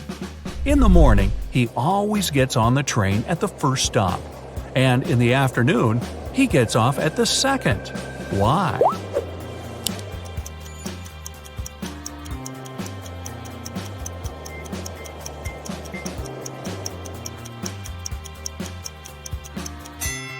Mark's home and the stations are on the hill, and this method allows the guy to ride his bike down without any effort. A draw. 2 teams were playing soccer against each other.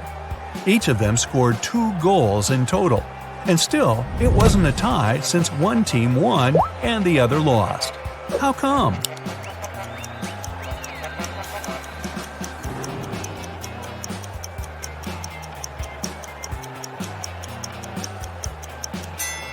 One of the teams scored an own goal. Time travel. An inventor has created a time machine. He's packed enough food, water, and other necessities and is now ready to test his invention. He sets the timer to go 500 years back into the past. The man is about to press the start button when a thought comes to his mind. He slaps his forehead, takes the time machine and his supplies, and goes downstairs. What for?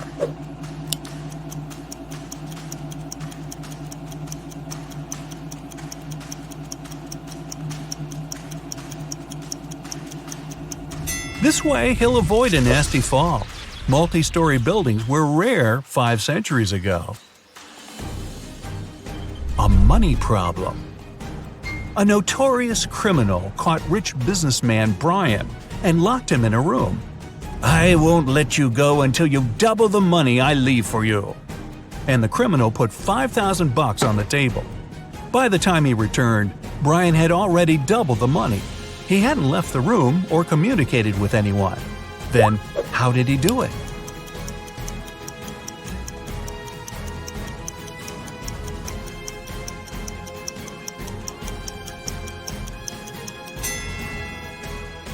He put the money in front of the mirror. Granted wishes. Amanda was walking along the beach one day and found a glass bottle.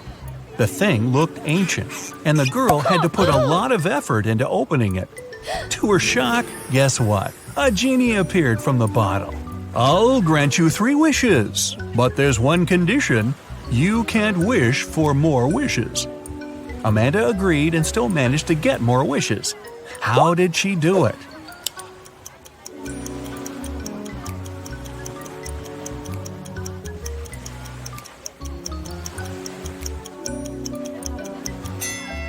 She started with wishing that the genie allowed her to ask for more wishes. Strange reaction.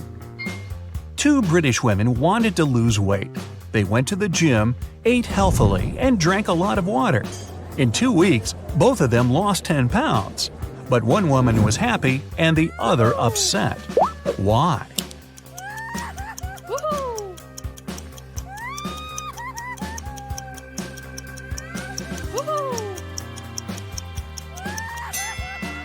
The first woman lost weight, and the second, 10 pounds in UK money. 11. How did she survive? Melissa stayed late at work one evening. When she was walking home, it was already dark. Suddenly, she noticed a group of people.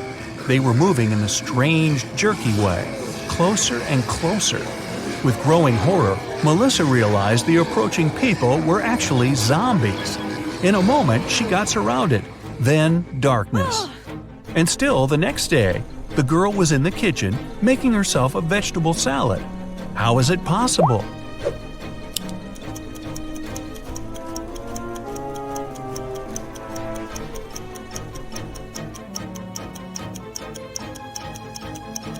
Look at the date.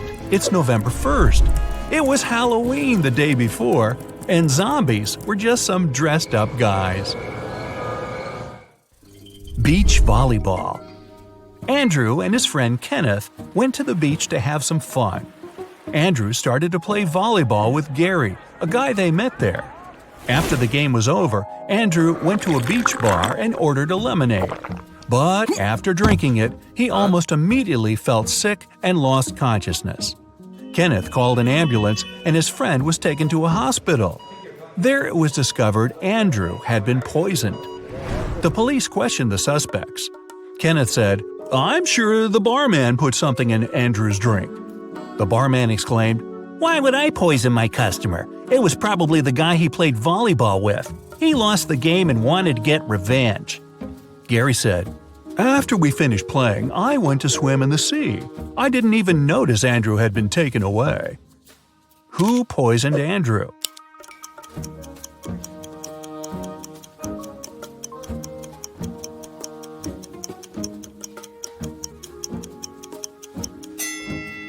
It was the barman.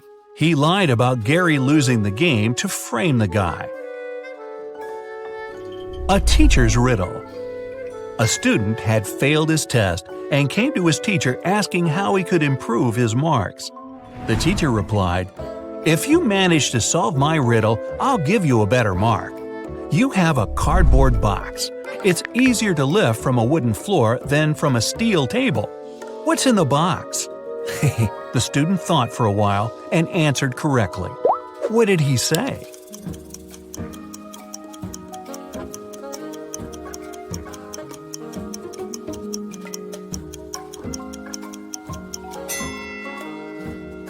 The box is filled with magnets. A missing model. Ashley was a popular fashion model. On Friday, she had to open a show, but 10 minutes before the event, she vanished. Several witnesses claimed the girl had been taken away in a black car. The police questioned 4 suspects. Betty, Ashley's colleague, said, "I felt sleepy before the show. I'd made myself a cup of coffee and was drinking it when Ashley disappeared." Kevin, the manager, told the detective some equipment had been broken. He was trying to solve this problem. Paul, the hairstylist, explained that he had been refreshing the model's makeup. And Donna, the designer, said she had only come several minutes before the show. Who was behind Ashley's disappearance?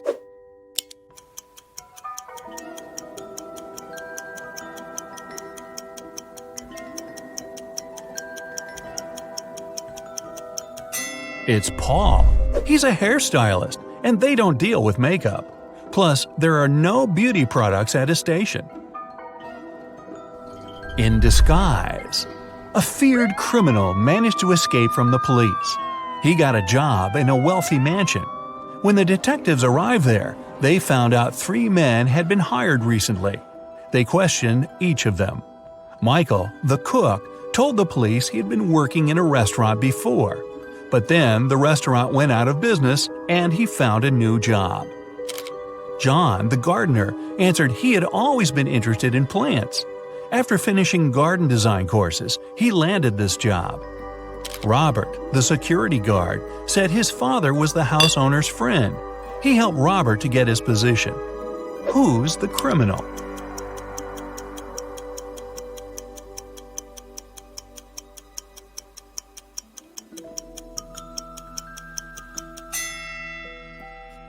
It's the cook. Before the police came, he'd been trying to make an omelet. But look, it's full of eggshells. A real cook would never make such a mistake. A train mystery. It's something that comes with a train, leaves with a train, but is no use to a train. And yet, no train can go without it. What is it?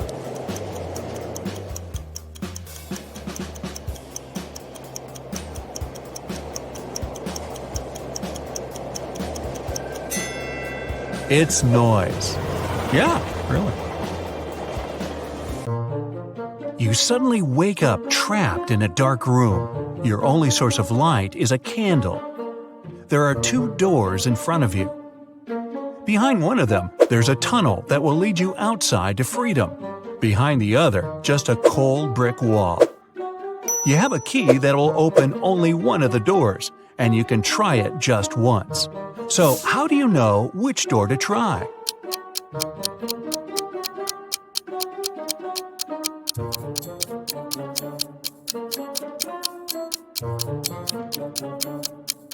Hold the candle up to each keyhole. The flame will move near the door that leads outside.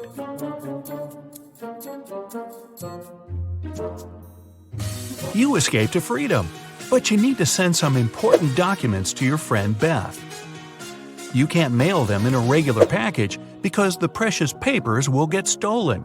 So you put them in a box and lock it. But Beth doesn't have the key to this lock. How can you send the papers if you can't send the key to the lock separately?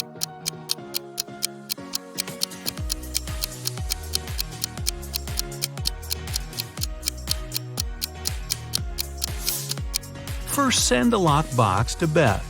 She'll attach her own lock and send the box back to you. Then remove your own lock and send the package again. Beth can then remove her lock and finally open the package. Bad news. You get a call one morning from Beth. She says the crucial documents were stolen from her office. They'd been on the desk the evening before, but are nowhere to be found this morning. You immediately go there to question the employees.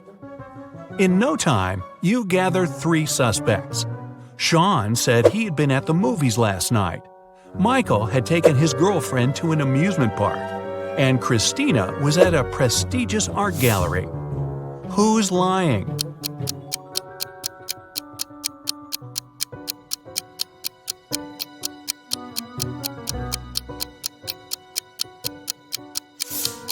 Sean. His movie ticket isn't torn. Having been caught red-handed, Sean makes a break for it. He hops in his car and drives away. Law enforcement are on the lookout. Sean sees a police car right ahead of him and starts driving toward it. Why would he do that?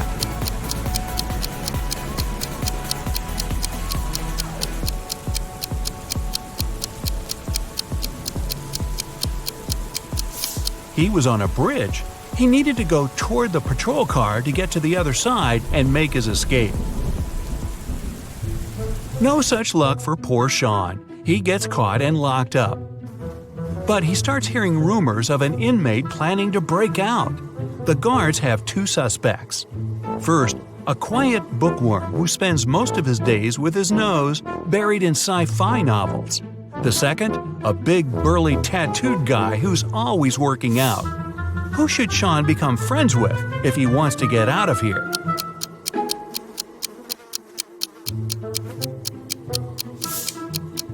The bookworm. Look closer, and you'll see his bookmark is actually a file. On Friday afternoon, the owner of that same prestigious art gallery discovered that 4 of the most famous artists' self-portraits had been stolen during an exhibition. The police show up to do an investigation, and now they have 3 suspects. Sarah, the artist, said she disappeared into one of the studios to paint. John, the security guard, explained he was just waiting outside and had no idea the portraits were gone. Daniel, the caterer, stated he was at a nearby store picking up extra napkins when the robbery took place. So, who's the thief?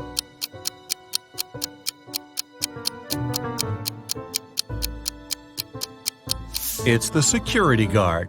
He couldn't have known the stolen paintings were portraits if he was standing outside. As fate would have it, there was another incident that night.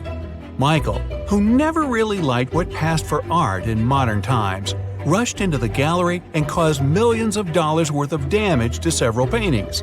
Yet the gallery's owner thanked him for his actions. How come?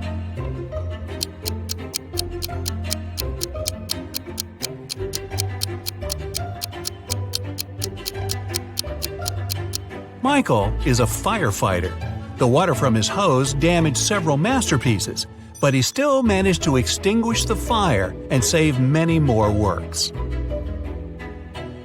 They awarded Michael a big check in gratitude. He heads home just in time to get his 5 kids all packed up for a camping trip that weekend. Mike and his wife are really looking forward to having the weekend for themselves to relax. But when they woke up on Saturday, they discovered the check was missing from their safe. Once the officers showed up, they interviewed the 3 people who were in the house that morning. The chef said he was in the kitchen getting school lunches packed. The cleaner said he finished cleaning quickly that day and left early. The butler had just gotten back after taking the kids to camp 3 hours away. Who's lying?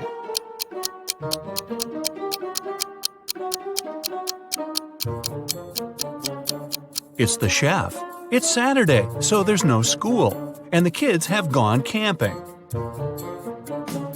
Meanwhile, on the other side of town, a scientist is working on something bizarre. He invites Kevin and Claire as blind test subjects for his new serum invention. He gives them each a glass of ice-cold lemonade. Kevin drinks his fast, but Claire apprehensively waits to see the side effects on him first. After 2 hours, nothing happens, so she drinks her glass.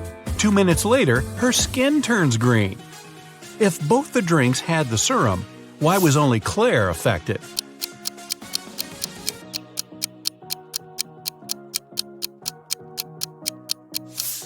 The serum was in the ice.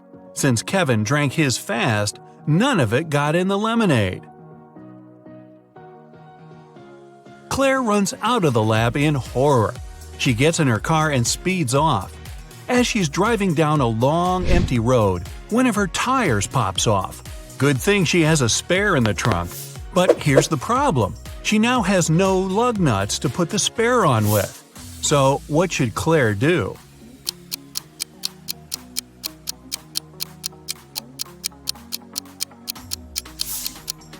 Unscrew one lug nut from each of the other 3 wheels and use them to attach the spare tire.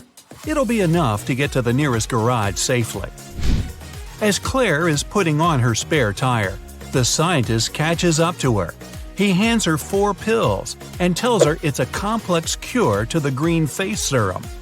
2 of the pills are an antidote, and the other 2 are a catalyst that activates it. Claire must take 1 of each type together. If she takes 2 of the same, her face will stay green forever. Just as the scientist is handing her the pills, he trips and they get all mixed up. They look identical. What should Claire do?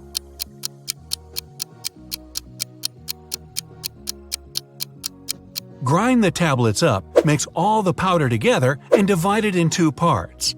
Each half will have the same amount of catalyst and antidote. It worked, and just in time. Whew! The next day, Claire has a big calculus exam. But funny enough, all the students in the class refuse to take it. Professor Miller can expel only 1 student for skipping the test. All of them know each other's names. If a student knows they'll be expelled, they agree to take the test. How can the professor make all the students take it?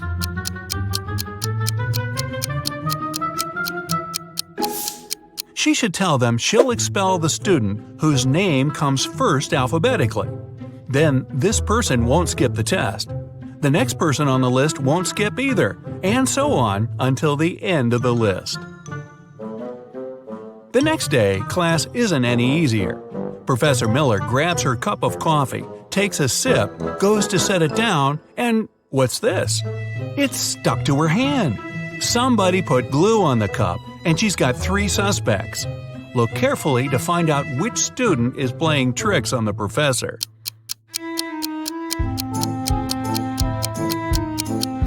Sure, the first student has an awfully guilt-ridden look on his face, and the second student's smile looks just like pride for a job well done. But look closer at the third student's pocket. Yep, it's the tip of a glue bottle. Professor Miller is so annoyed by her class's shenanigans, she decides to change her career. Wow. She opens a shoe factory. She's so successful that she builds a second one in another city. But despite her success, the problems don't end. Her employees keep secretly taking shoes from the plant. What can she do to resolve the issue?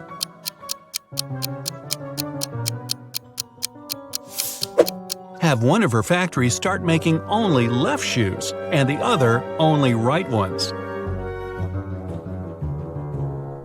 One of those shoe swipers is driving a semi-truck full of shoes to sell for a profit. He comes to a tunnel, and there's a major problem. His truck is just an inch too tall. But he can still drive through the tunnel. How?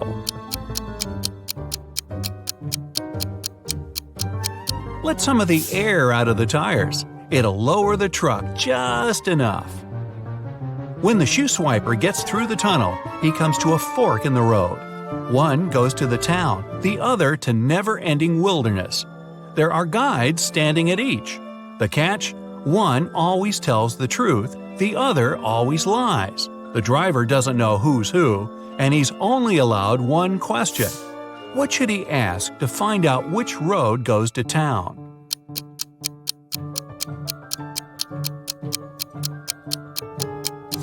Ask either one of the guides which road the other would say is the right way. Then he must choose the opposite. The truth teller knows the other will lie, so they'll point the driver toward the road to nowhere. If he asks the liar, they'll know the other guard would honestly point him toward the town, so they'll again recommend the road to nowhere.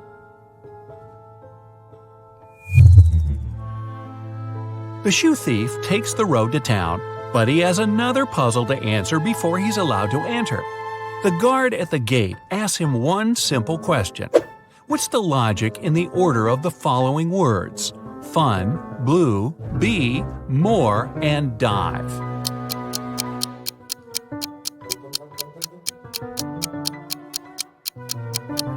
Every word rhymes with its number on the list. Fun 1, blue 2, bee 3, and so on. The shoe swiper finally settles down in this new town. Too bad for him, he can only use a payphone to make calls. One day, the phone breaks. He informs the phone company, but they do nothing. He tries again the next day. Same result. The third time, he finally gets them to come out and fix the phone. So, what did he say?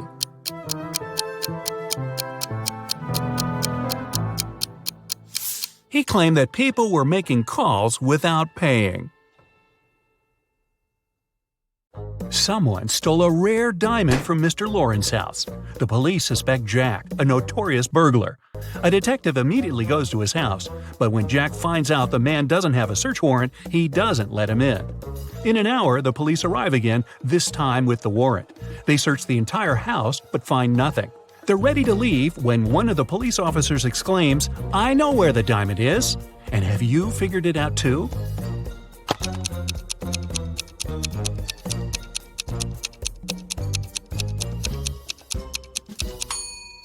When the police first came to Jack, his hair was much shorter. He must be wearing a wig, and the diamond is hidden underneath. On Tuesday afternoon, a man came to the police station. He claimed his car had been stolen. Detective Brown asked the man to show him the place where it had happened. They went to a movie theater. The man said that the day before, he and his wife had come to watch a movie. They left the car in the parking lot, but when the movie was over, the car was gone. After looking around for a couple of minutes, the detective understood who the criminal was. And have you figured it out?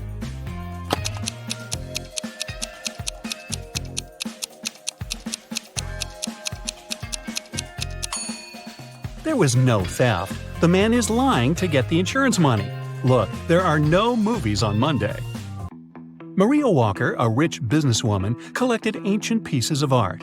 One day, she managed to buy a priceless Chinese figurine. Maria locked it in a safe in her office and went home. But the next morning, the figurine was gone. Oh no! The police have 3 suspects, all of them Ms. Walker's subordinates. The detective asked each of them if they had taken the figurine from the safe. Beverly said she hadn't been to the office since Monday. Ralph said, "I don't know how to open safes, and I'm not interested in Chinese art." And Vincent said he had been to Ms. Walker's office after her departure, but he only took some documents he needed. Who is the thief?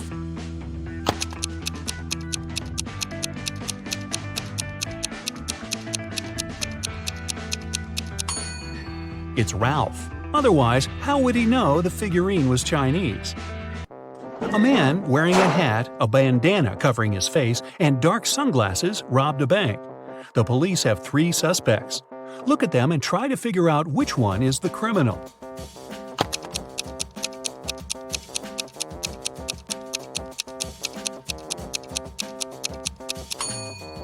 Usually, people tie bandanas under their ears, but in this case, the bandana covers the ears, probably hiding something that distinguishes the man from other people.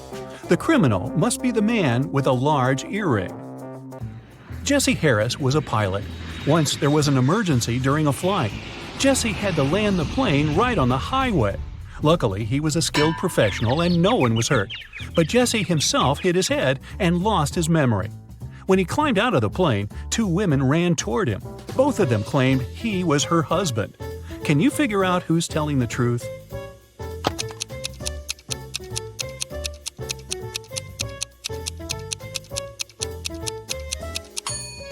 The woman on the left is a robot. Look, there's a USB port in her neck. Mary was a college teacher. It was the beginning of a new school year, and 3 new students joined the class. When Mary saw them, she immediately realized something was off about one of them. Who?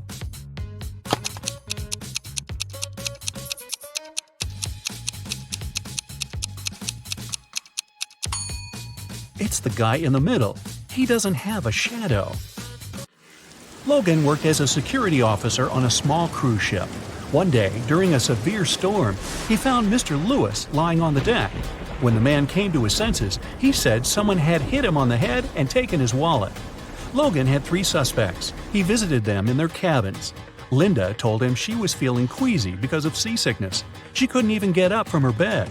Denise said she had been watching a movie on her smartphone. And Philip said he had been writing a letter to his wife. Logan immediately understood who had hit Mr. Lewis. Do you know it?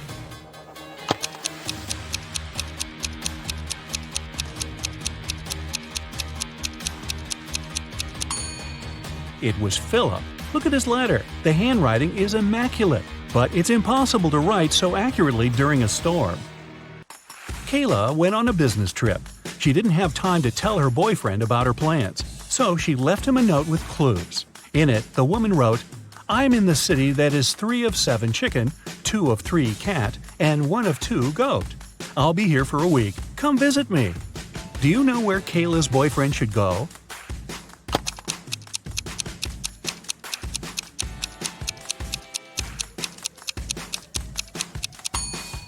To Chicago.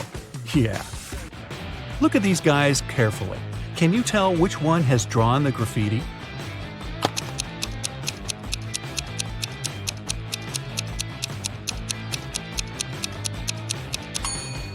It's the guy on the left.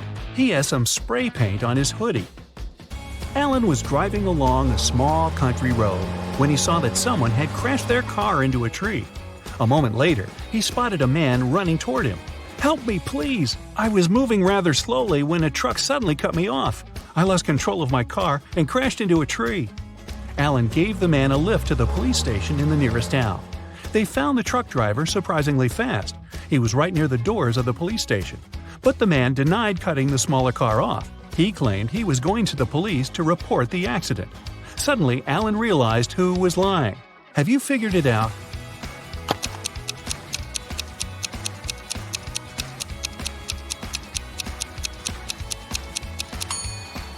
Look at the tire tracks. It's obvious that those left by the truck go over the ones left by the car. It means the truck couldn't have cut the smaller car off, and its driver is lying. Several police officers were called to a hotel. One of the employees was found unconscious on the floor. The police checked the cameras to figure out what had happened.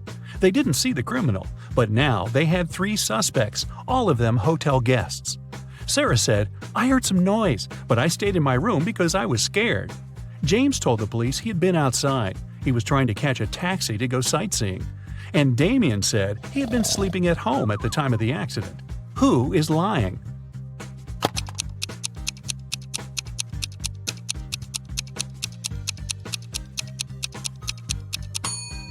Damien. He's a hotel guest. Then how could he be at home sleeping? Beverly was making dinner in the kitchen when she heard glass shatter.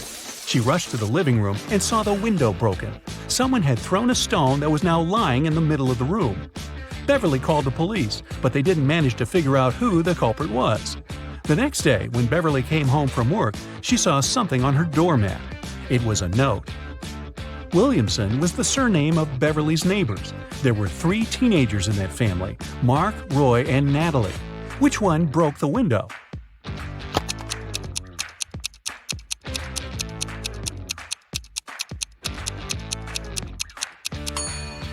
It was Mark. The note says, Williamson. Bruce owned a large store that sold expensive designer items. Recently, there have been several thefts there. The man asked his friend Gabriel, who was a police detective, to check what was going on. Gabriel spent 2 hours in the store. When he left it, he knew who the thief was and who was guilty of these crimes.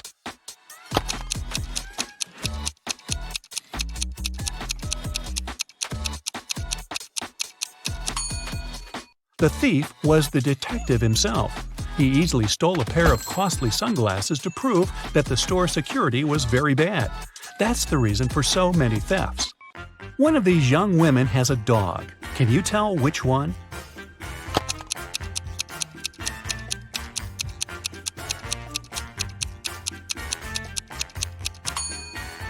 It's the girl on the left. Her pooch has torn her sneakers. When Amy entered the office, she noticed that her colleague Emma was very upset. It was just the beginning of the workday, but someone had already stolen her purse. Only those who worked in the company could get into the office. Amy started her own investigation. Jenna, who worked in IT, said she had been fixing somebody's computer. Joanna, the secretary, answered she'd been on the phone with some clients. James, the sales manager, said, "I've been in a 3-hour-long meeting. I'm exhausted." Amy knew right away who had taken the purse. Can you figure it out?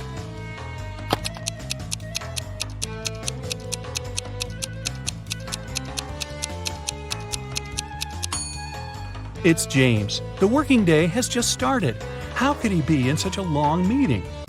There are 2 towns near each other. People who always tell the truth live in one of them. Liars live in the other. The inhabitants of the towns often visit each other. What question should you ask a passerby to find out which town you're in?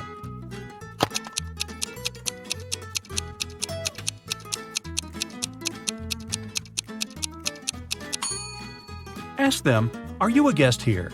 If they answer yes, you're in the town of liars. If they say no, you're in the town where honest people live. When it's raining, the cat is either in the room or in the basement. When the cat is in the room, the mouse is in the burrow and the cheese is in the fridge. If the cheese is on the table and the cat is in the basement, the mouse is in the room. Right now, it's raining and the cheese is on the table. Where are the cat and the mouse?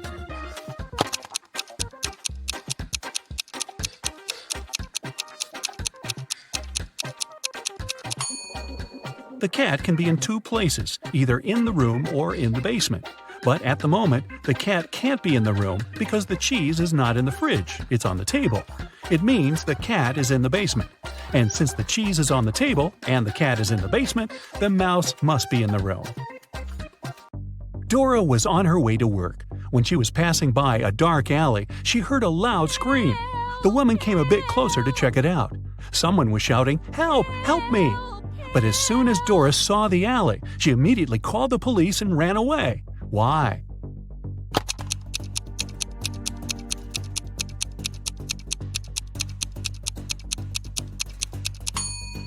It was a trap.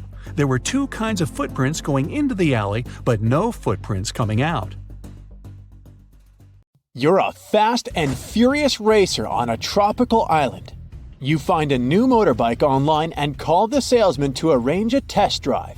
Later that day, you arrive at the meeting point and see 2 guys with 2 identical motorbikes.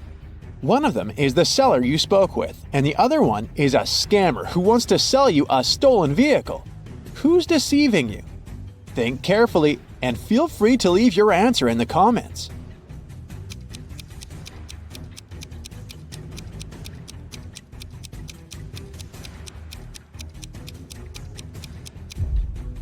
The salesman text message has the logo of his motorcycle store. The guy on the right has a baseball hat with the same logo. Therefore, he must be the store's official representative. Therefore, the guy on the left is a scammer. Congrats! The motorbike is now yours. You hit the road and you make your way across the pier. Suddenly you spot 3 people. Whom will you save first? Let us know in the comments.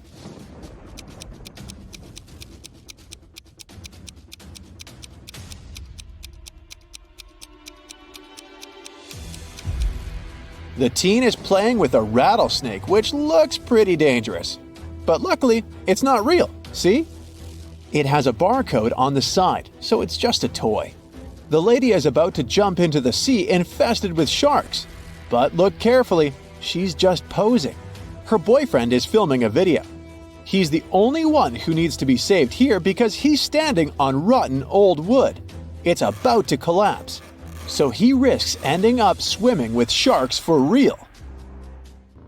You save the day and continue your ride. Oh no! The main road is closed for repairs. So you only have 3 options to return to your bungalow. The first route is the notorious mountain spiral road, known for its rock falls. The second road is flat, but it leads through a jungle inhabited by crocodiles. And the third road is half flooded because it lies through the old cursed swamp. Which way will you choose to stay alive? Don't forget to share your answer in the comments section below.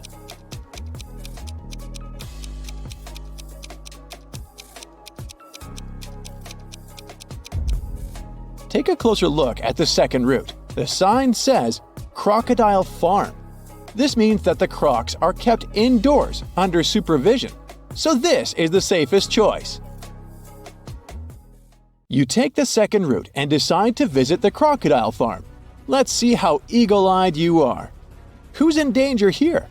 Write it down in the comments faster than the other bright side detectives.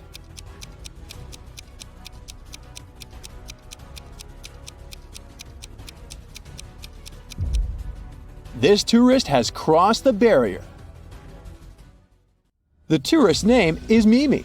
You help her get out of the barrier safely, but in the process, she scratches her leg. So you bring Mimi to the local hospital. Can you spot anything suspicious here?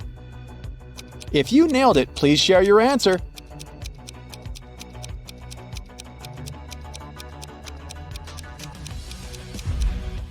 Easy peasy. The windshield of this ambulance car is covered with white paint. You enter the building and face 3 surgeons in the lobby. Which doctor is dangerous? Don't let the imposter get away. Share your suspicions.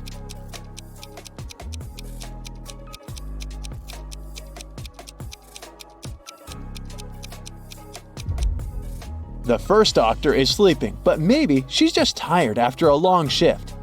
The second lady doesn't wear any gloves, but it's not a crime. She's having a coffee break. Meanwhile, the third lady's nails are too long and fancy for a surgeon's work, and she brought an open medical syringe to the lobby, which is not very hygienic.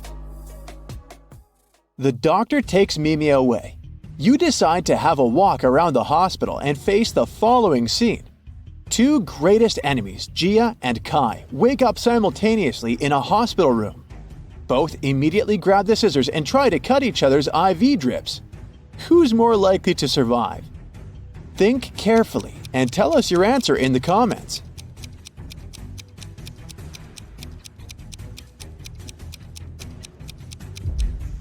Someone whose drip is cut farther away from the arm has a better chance of surviving. This way, more medicine will manage to get into the body, and our hero will win extra time before the doctors arrive. So it's likely going to be Gia. You're starving, so you go to the local food court. Too late, it's already closed. Oh look, this kiosk is still working. There are 3 burgers left to choose from, but only one of them is safe to eat. Hit the like button if you can spot any poisoned food right away.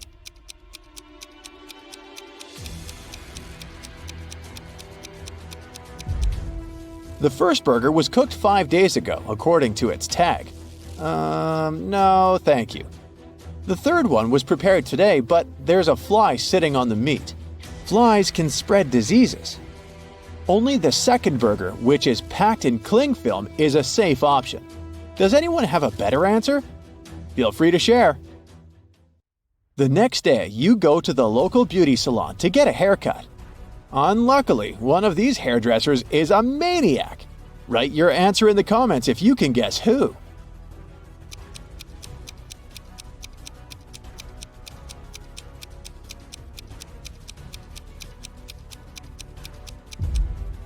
It's the second hairdresser. The fire haircut technique is pretty normal these days, but he's also hiding an axe in his pocket, which is far from normal. Busted! Your haircut is done, and now it's time to chat with your buddies. They send you some selfies. Sally is getting ready to skydive. Bobby is taking a yoga class. And Caleb is riding an ATV through a desert. Who's least likely to survive? Give this video a thumbs up if you already know the answer.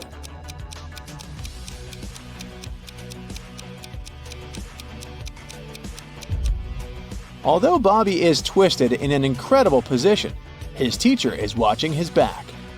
Scorpions are no threat to Caleb unless he gets out of his vehicle. But take a look at Sally's picture. There's lightning in the sky. It's not safe to skydive in a thunderstorm. You're walking in the jungle and find 3 banana palms. One of them is poisonous. Can you guess which one?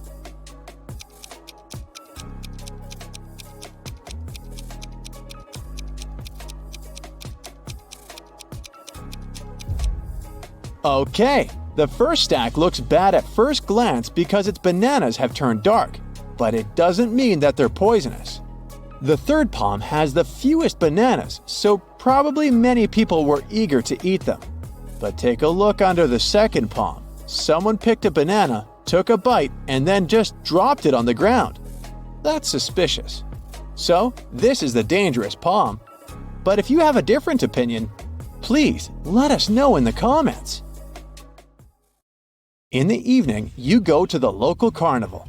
3 ladies want to dance with you, but unfortunately, only one of them is a safe partner. Can you guess who's dangerous? Think carefully, and don't forget to share your thoughts in the comments.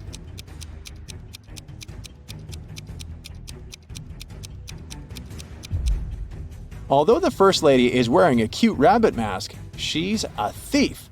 She's sneaking a phone from a guy in the crowd. Take a closer look at the third lady.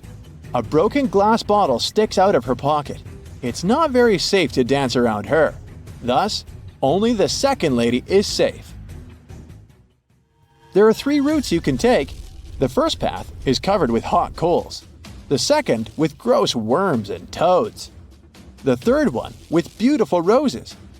Which path would you choose? Be sure to let us know in the comments.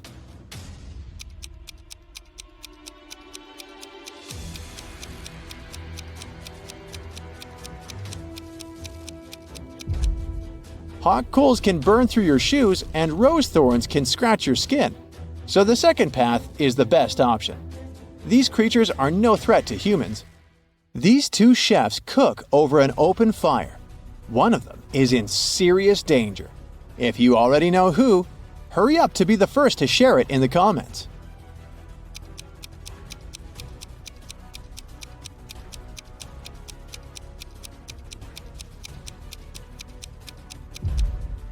Well, take a closer look at the first chef.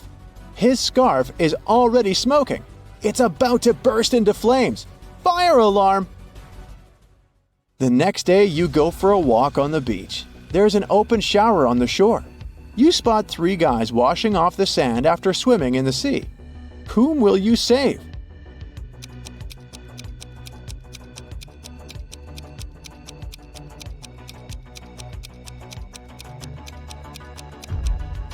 The third guy is in danger. Take a look at the bottle he's using to wash his hair. It says bleach. Bad idea, buddy. Hit the like button if you nailed it.